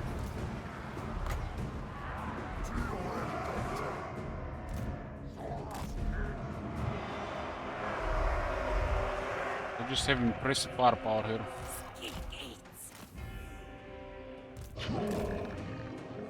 The rain is wrecking us here. Go away.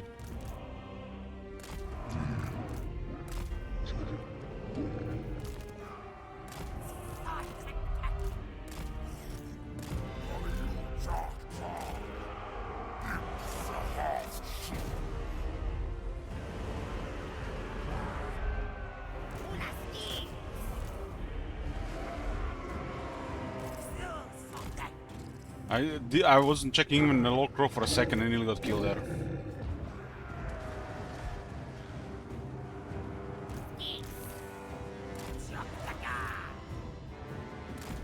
We're just yeah, high ground anti-large. Look at the terrain. There's like up 30% more damage there throughout. The main issue is our bloody composition. Try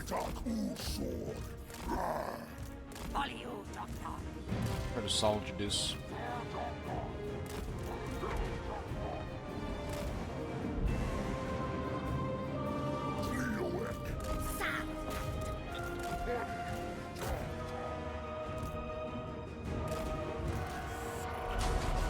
We'll lose here, probably lose Armor Destiny.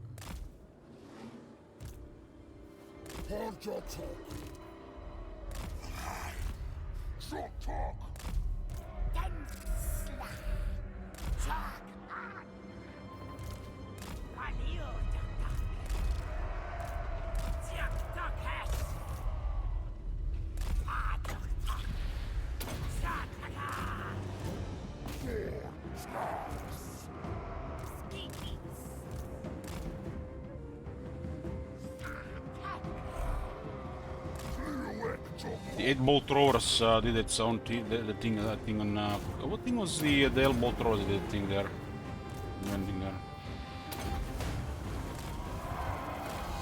These 8-bolt throwers are yes, it was not the 8-bolt, it was the Trollhammer torpedoes.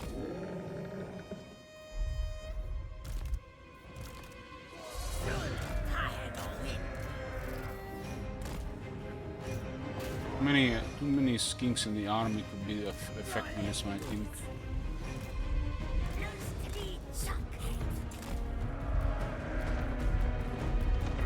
Terrain deliver for them. Flying Trollhammers are a problem for us.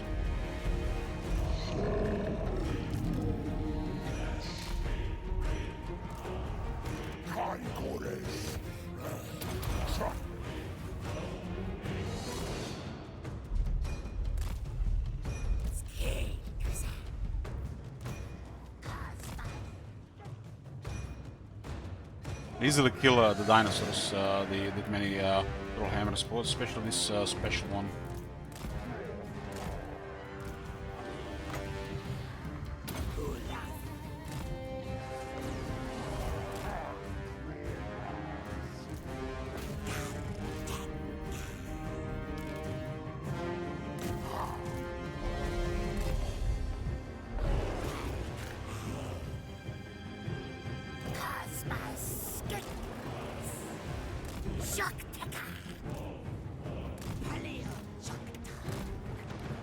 They're almost out of armor though.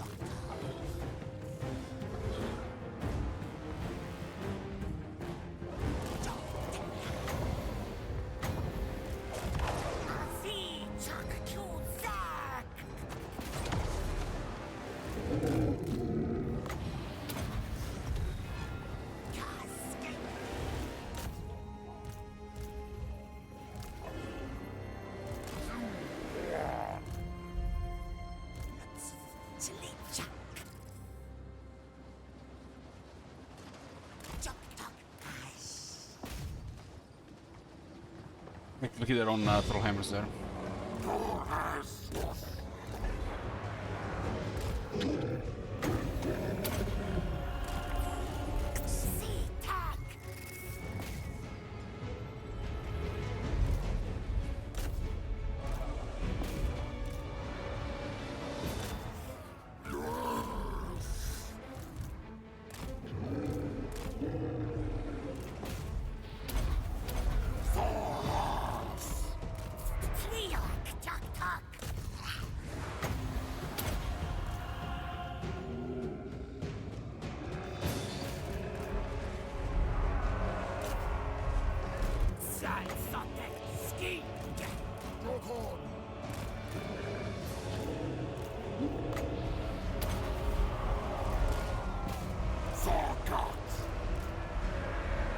This unit is trouble as well.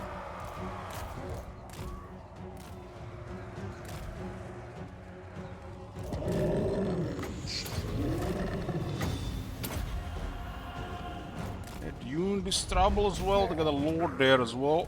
I don't know about that unit. Grudge Settler just feel like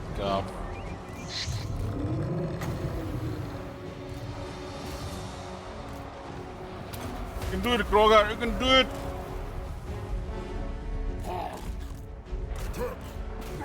The Grudge Settlers, of course they're Grudge Settlers, they're all Grudge Settlers these days.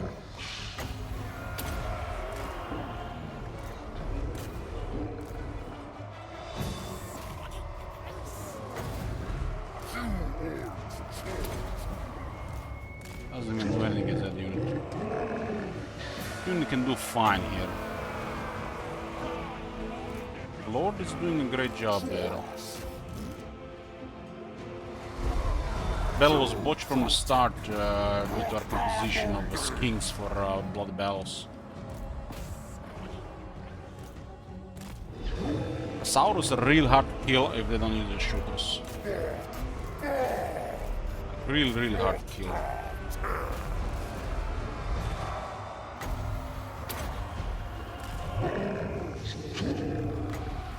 I think we dealt with Trollhammers, so nothing to worry about there anymore.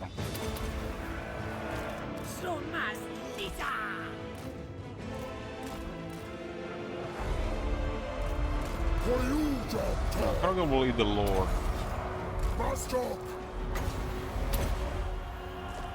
And I can deal with Saurus there.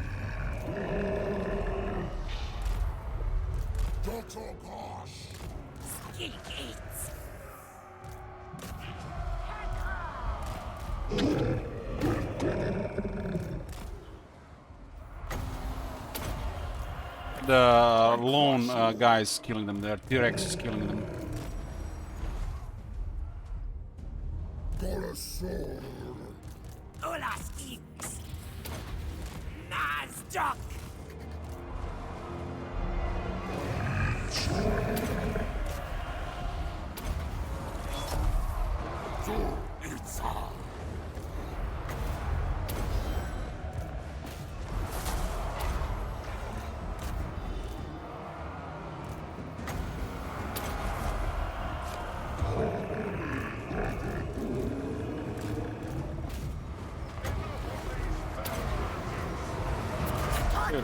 Create a Lord, let's go.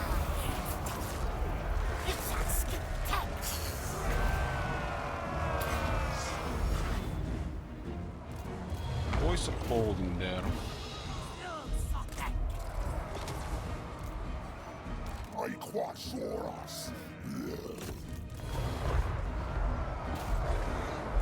Illich, yes, for bloody. You're gonna get bloody.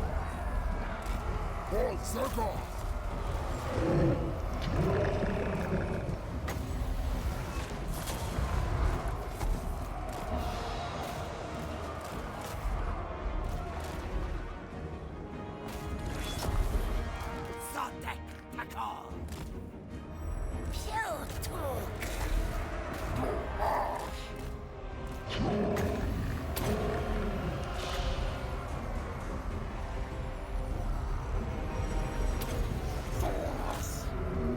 The Gobble Hero, of course, is unbreakable. Couldn't have it any other way.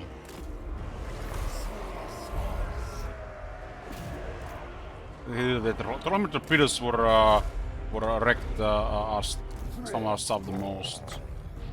But the skinks were just crippled the army too much with this encounter.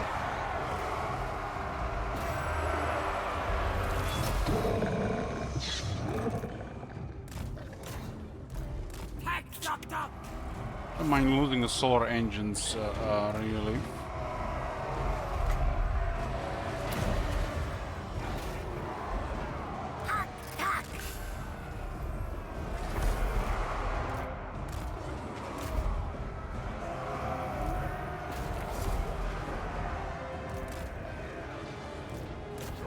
Those bolt throwers there.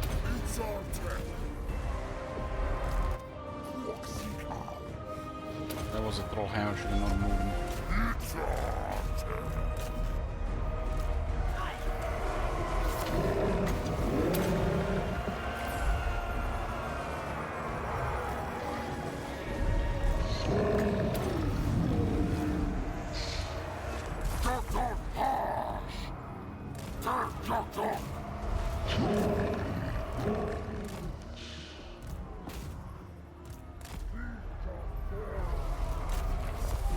Come on, Crow, clear that shit.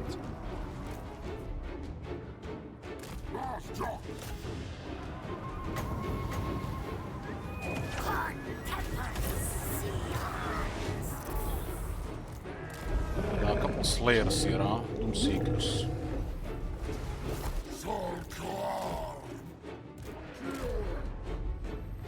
Well, that was a bloody fight if I ever seen one. Nearly lost this one due to our composition of going for bloody. That's why it's very risky. Messing around. Two armies of dwarves almost wrecked us here.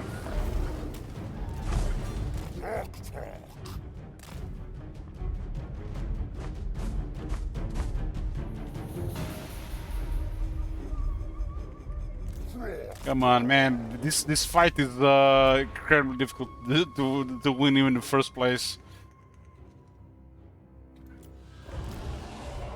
I was there considering to retreat earlier.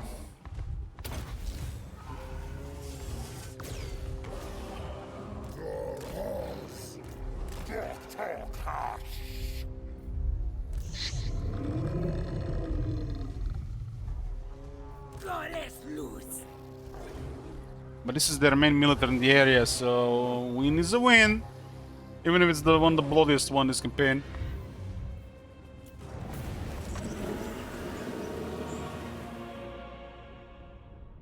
The Trollhammer torpedoes, those Grudge Settlers, man. What the hell? They're just melting anything large there. Like, Croak nearly went poofed with like 75 resistance.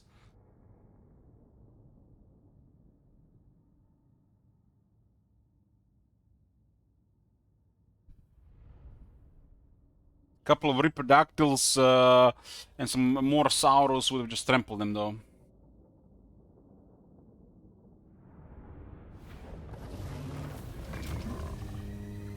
Killed both solar engines. They've been with us for a while. Even the Sauros had to fight for their lives here.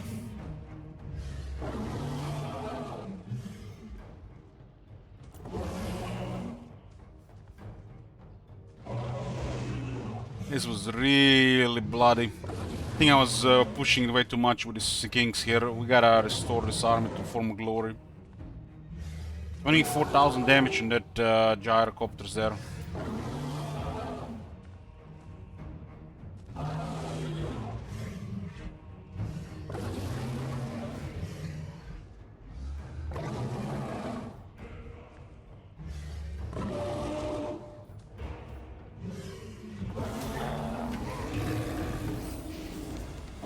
shit, it was bloody.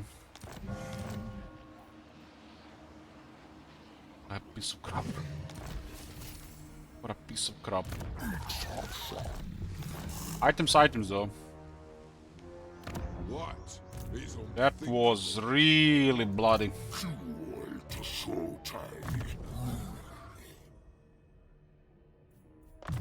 This guy, good thing I went with all yellow skills. He was delivering there in that fight. Cleared three units.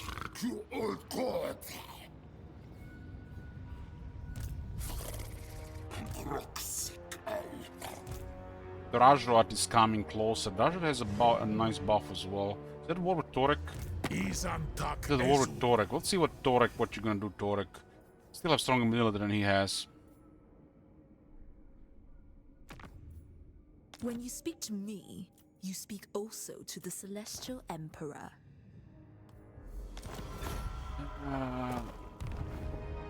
When you...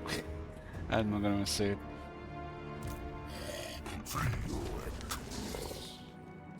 You have neutral chaos there. This is red climate, man, and Croak is just bugging it.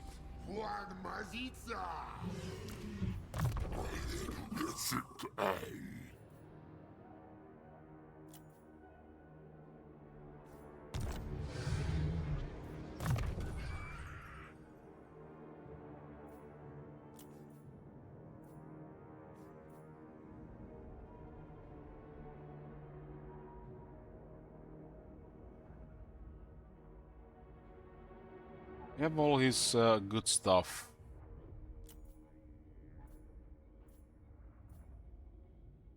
I mean, contact effect actually solid.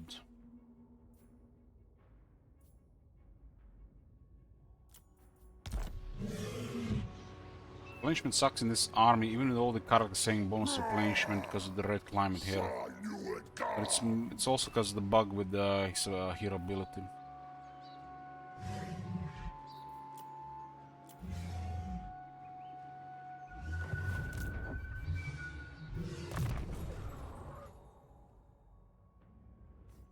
So 5% damage and then 10% damage against Greenskin, Skaven, Dark Elves, Beast Morse, Chaos, Demons, Chaos, Chaos Dwarfs, and Norse. This is a really poor skill for to be doubled.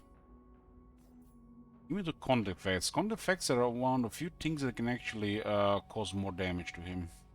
Especially in certain situations.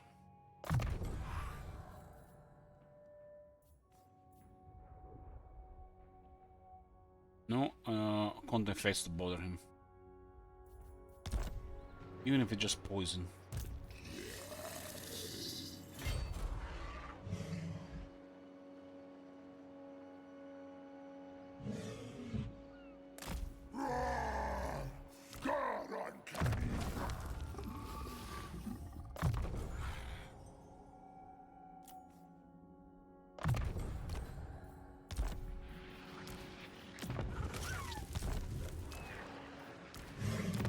Could have used more hibernation attendants.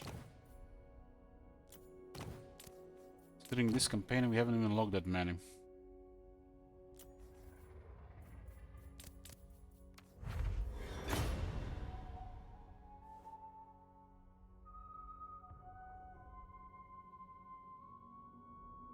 With 10 armor.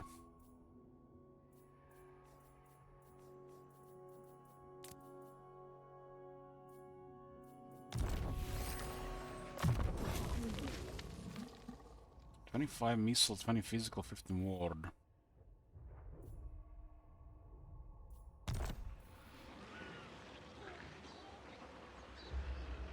Has a Dawnstone.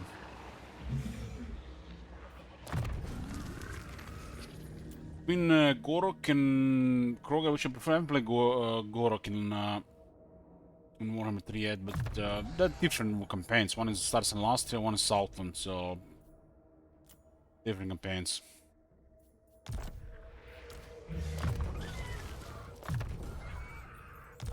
Hopefully this will get fixed with him getting max rank.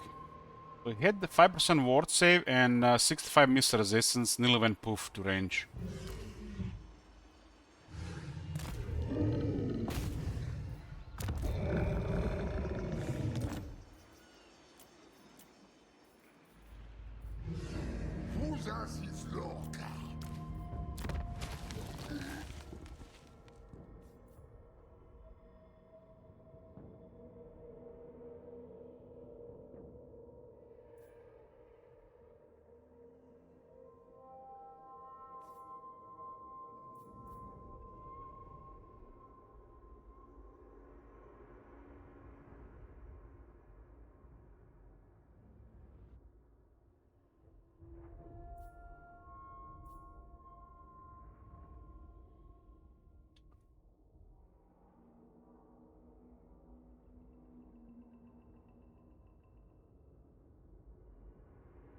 Beast Driver to Swift Rider.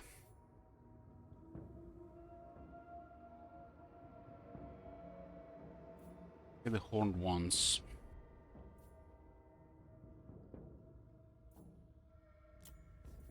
And get the Soulbound. 2 point in replenishment and 1 point in mentor.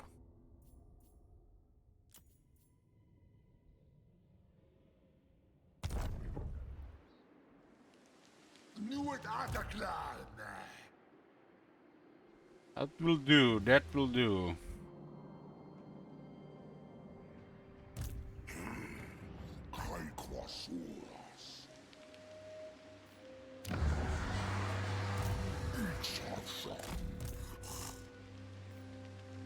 That will do.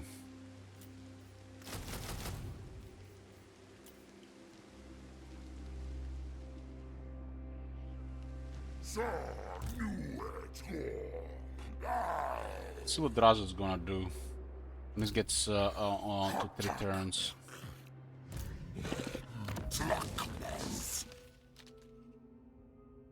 Proud Warrior, Swift Rider, Jungle Dominion, Soulbound. 47, 48, 49, 50. That will do. This is also for Ripperdactyls, which is perfect. Ripperdactyls, perfect. Perfecto. Yeah, I don't have the building for the Ripperdactyls. I guess it's supposed to be in that other place.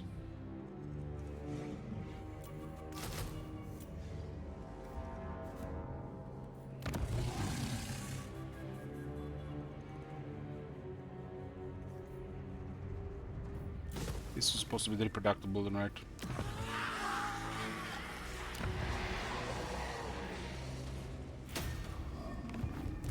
I have no time for this. Trying to have 60% casualties on the armies, so skinks are best for this. It's a long campaign, got the old blood, it's called now body counter. Goes all the way to 20% more health for the Lord. It's not easy to get, but 20% health for the Lord is a lot.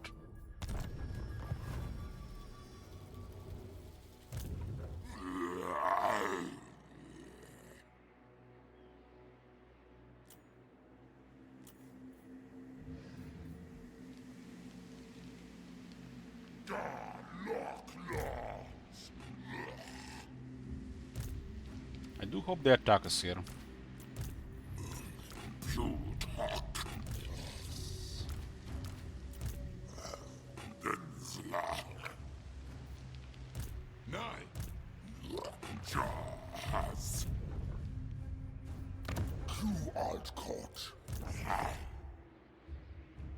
I do hope they attack us here.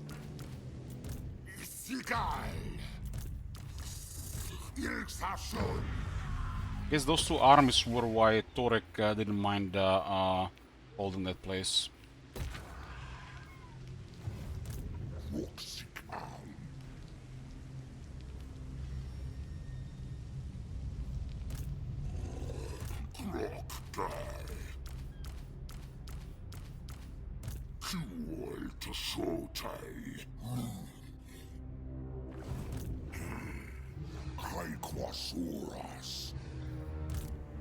Ripperdactyls, I think, is gonna be a must in that army for such situations. Horned Ones and Ripperdactyls go perfect together. Ripperdactyls overall and Horned Ones for field battles.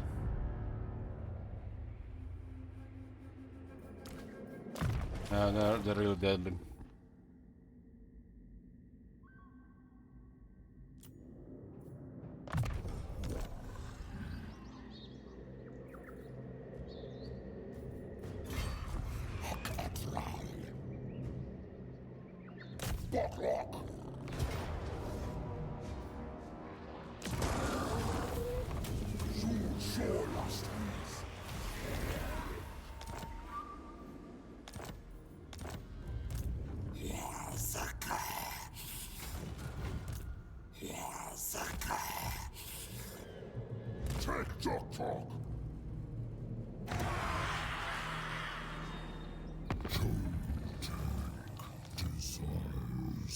And 0.6 on.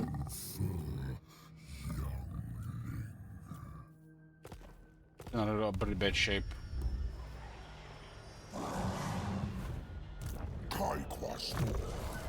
Diesel is on Carnosaur now.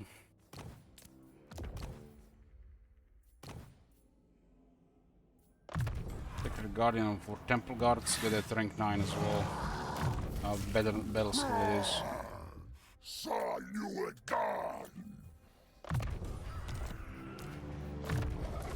Hi Bloom.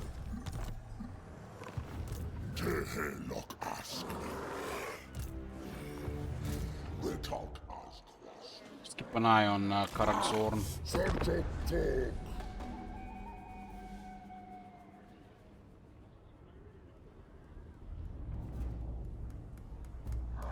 Roger will be unavailable for 3 turns after next situation.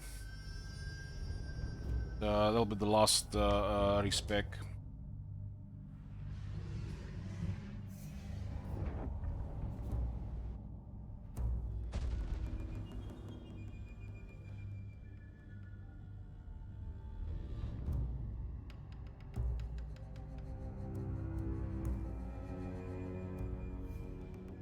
So you can always respec him if like the dwarves wiped out and you have the destroyed dwarves, because it only gives stuff against dwarves. Well, that's for example the Skaven and the Chaos ones that give immunity counter effects and attack.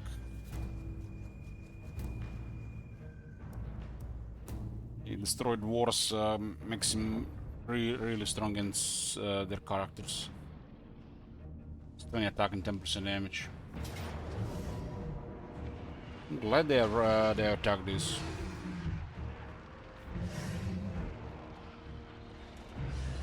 All this guy with all this gear, it would be a shame something happened to him.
Yeah, I was wrecking 3 of their units in the last battle.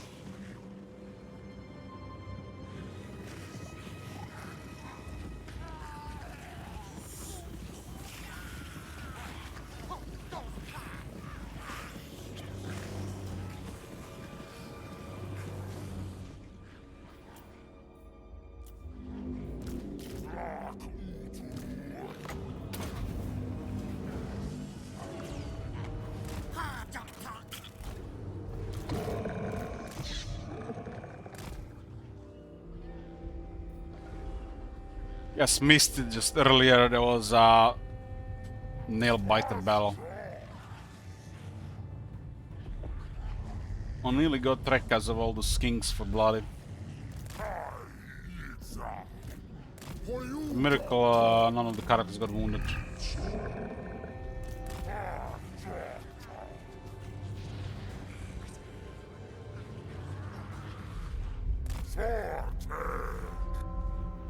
He has additional 10 damage, 6 leadership and 20 attack against dwarves, but when they're not dwarves, I guess you can just remove that. The Chaos one has 8 attack and the Skaven one has immunity counter effects, which is good throughout. How long? Like 30 minutes ago.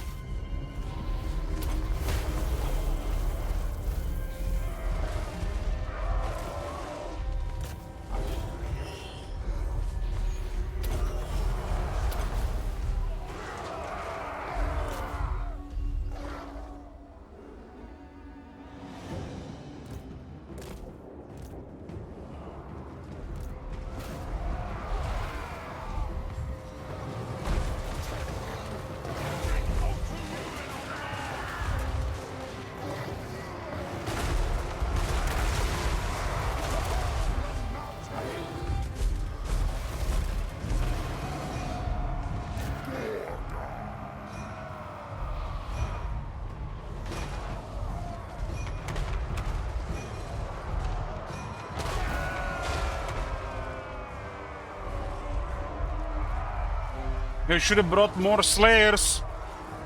More Trollhammer torpedoes.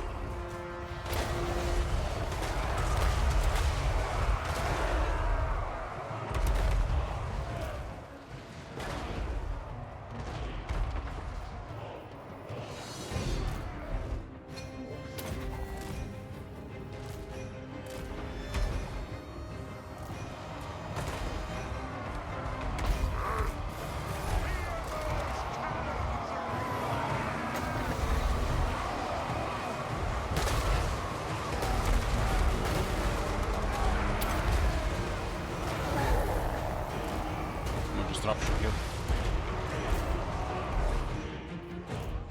Jarhas. Hyquasaurus.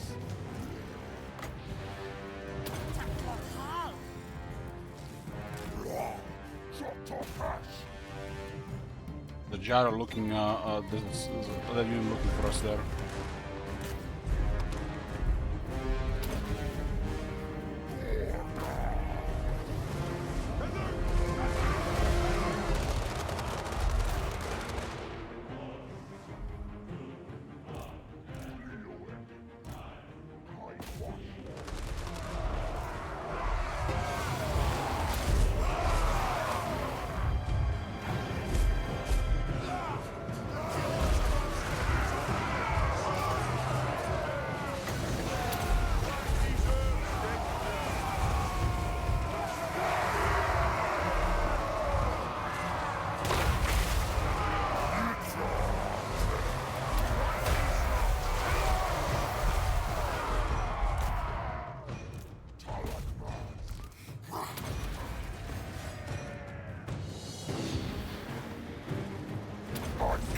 Now you're gonna get it. There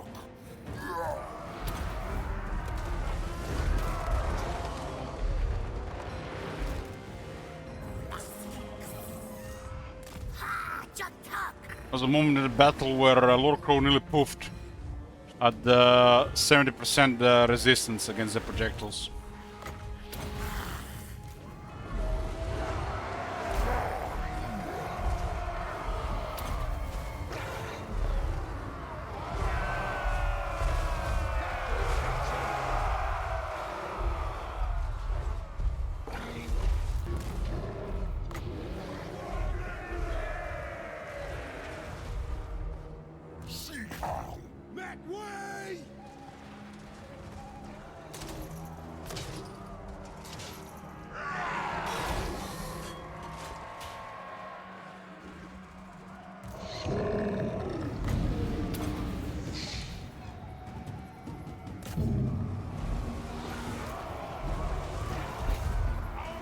Destroy Torex's army, then 2 more armies. And this one just stuck here. But, most of the Torek military is under control now. We are trying to rebuild this army, actually getting some proper stuff now.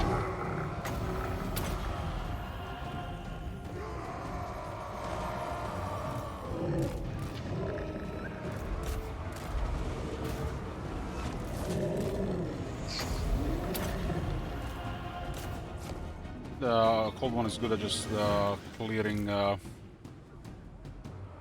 iron drakes one at a time.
Hammer's a little bit more damage because of the magic attacks.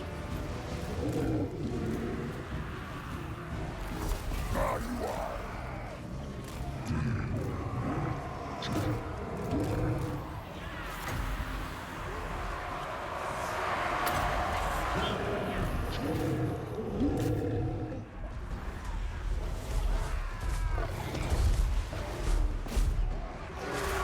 Get wrecked.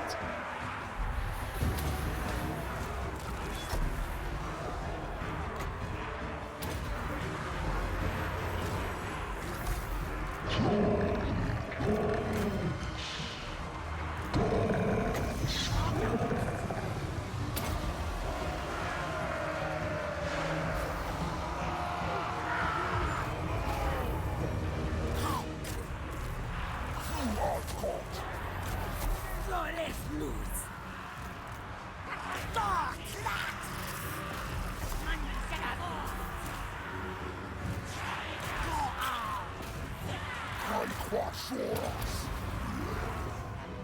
Sargax.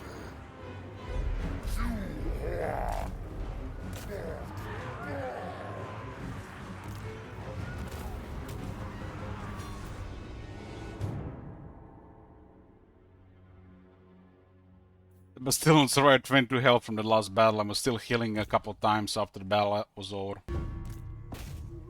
Hammer is running fast in Saurus. The Saurus in the technology for speed. It's hilarious. Also 10% speed on infantry with Lizardman get dick. Lizardman.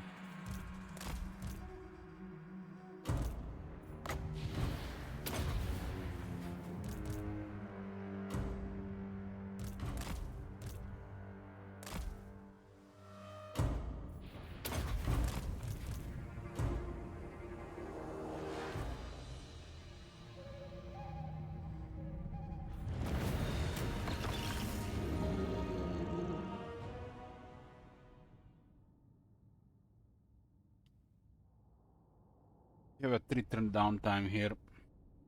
The army from the left could arrive here in 2 turns though. There's that army on the right that could handle it.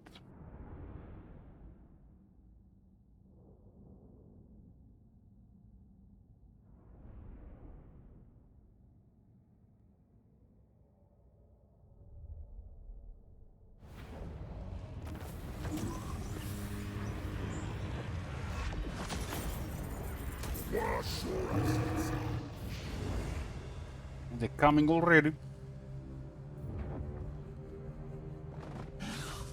What the hell? They called the wall already? Where's the post-war blues, man?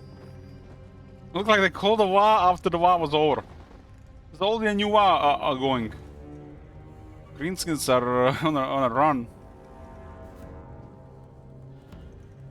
Flaco has declared war on Teclis. Well, Rex in Pepperoni Teclis. There's an issue with why the alliance was broken with us. I guess the one bad thing happened because of that issue, and one good thing happened because of that issue. But both might have been avoided if we were still allied, right?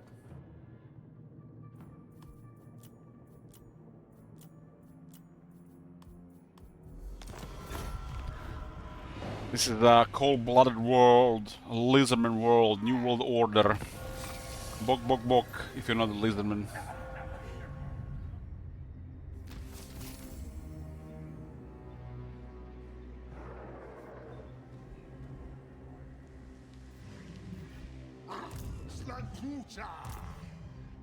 This was recruiting like 2 turns.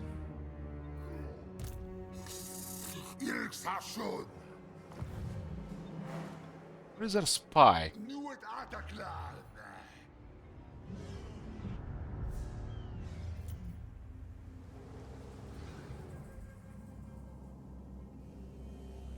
I put in her, put in the army.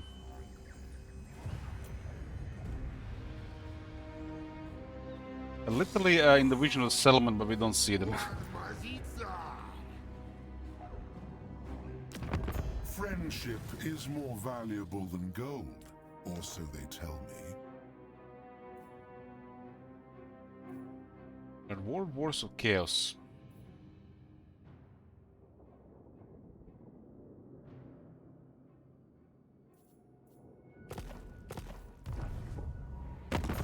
Teclis! Teclis, you're doomed, Teclis. Doomed!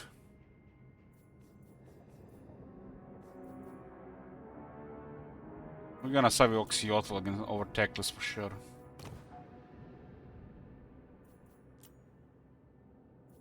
The fates scream.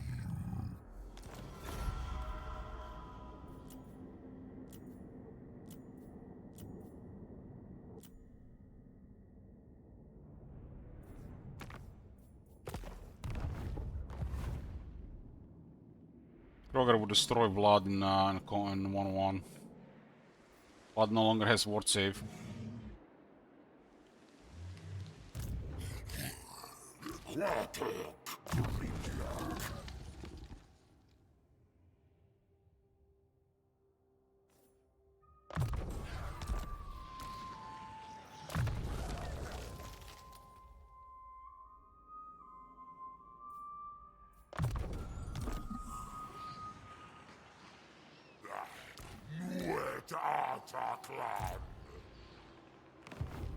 Do you take me for a wazzock?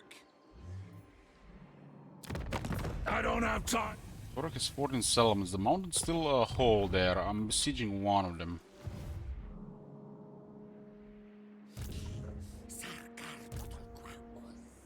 Whichever army besieges Karak Orod, I'll take it.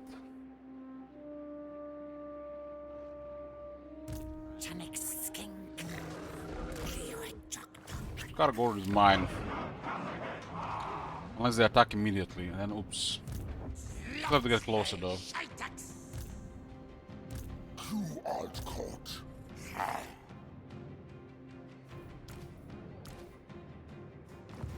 Tehelok ask. Stop that.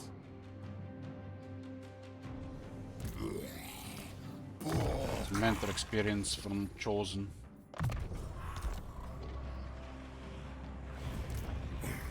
It's a sword.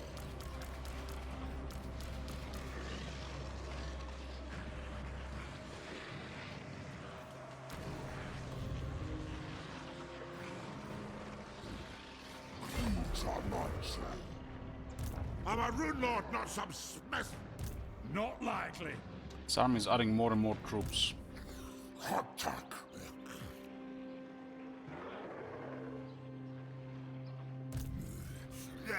Boklog. Power here every turn. Kiligrap. And this our movement is locked like this, considering we have been here every turn. You like lose quates. It's not really. It's because of the little troops. Never mind. So we'll expensive moment here. Yes.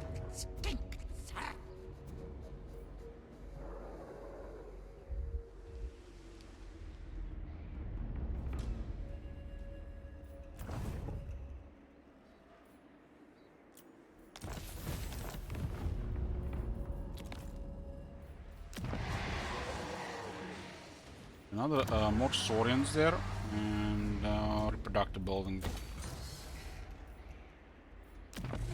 Got to build that one.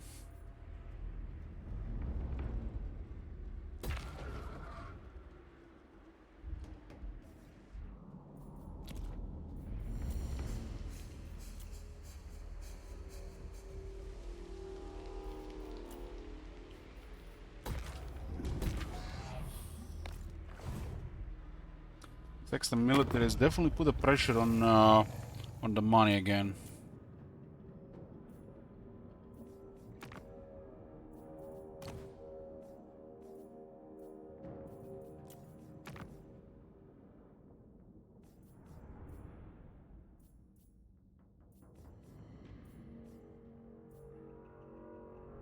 Like on Skyrim on crazy levels. For a long victory, we don't have to touch this part of the world.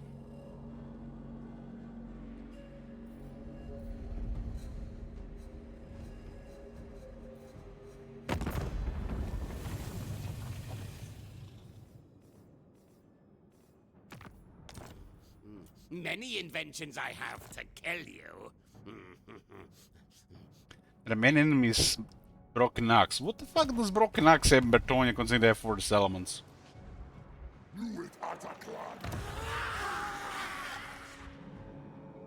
We'll get rid of Zaraxil so we don't attract unnecessary attention here. Unwanted attention here.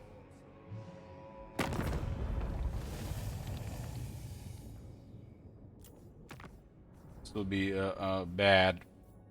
We don't even have to touch this part of the world for the long victory. It has traveled the world, seen many things. No It does seems like Karak Buvdar is all the control there.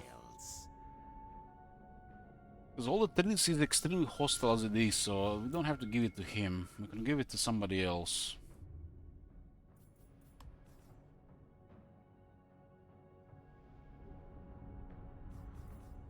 Like, Tylea is getting bullied by the rogue armies here.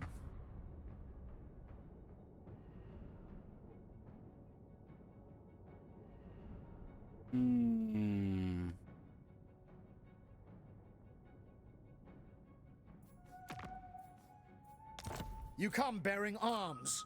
Is it war? This makes the most sense.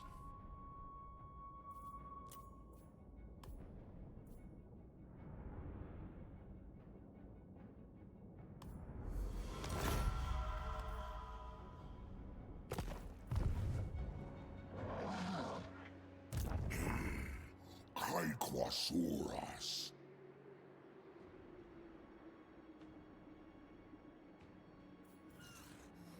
Slamcuta. Kanzak. Fuxulsor. Itzartik. Pueblo.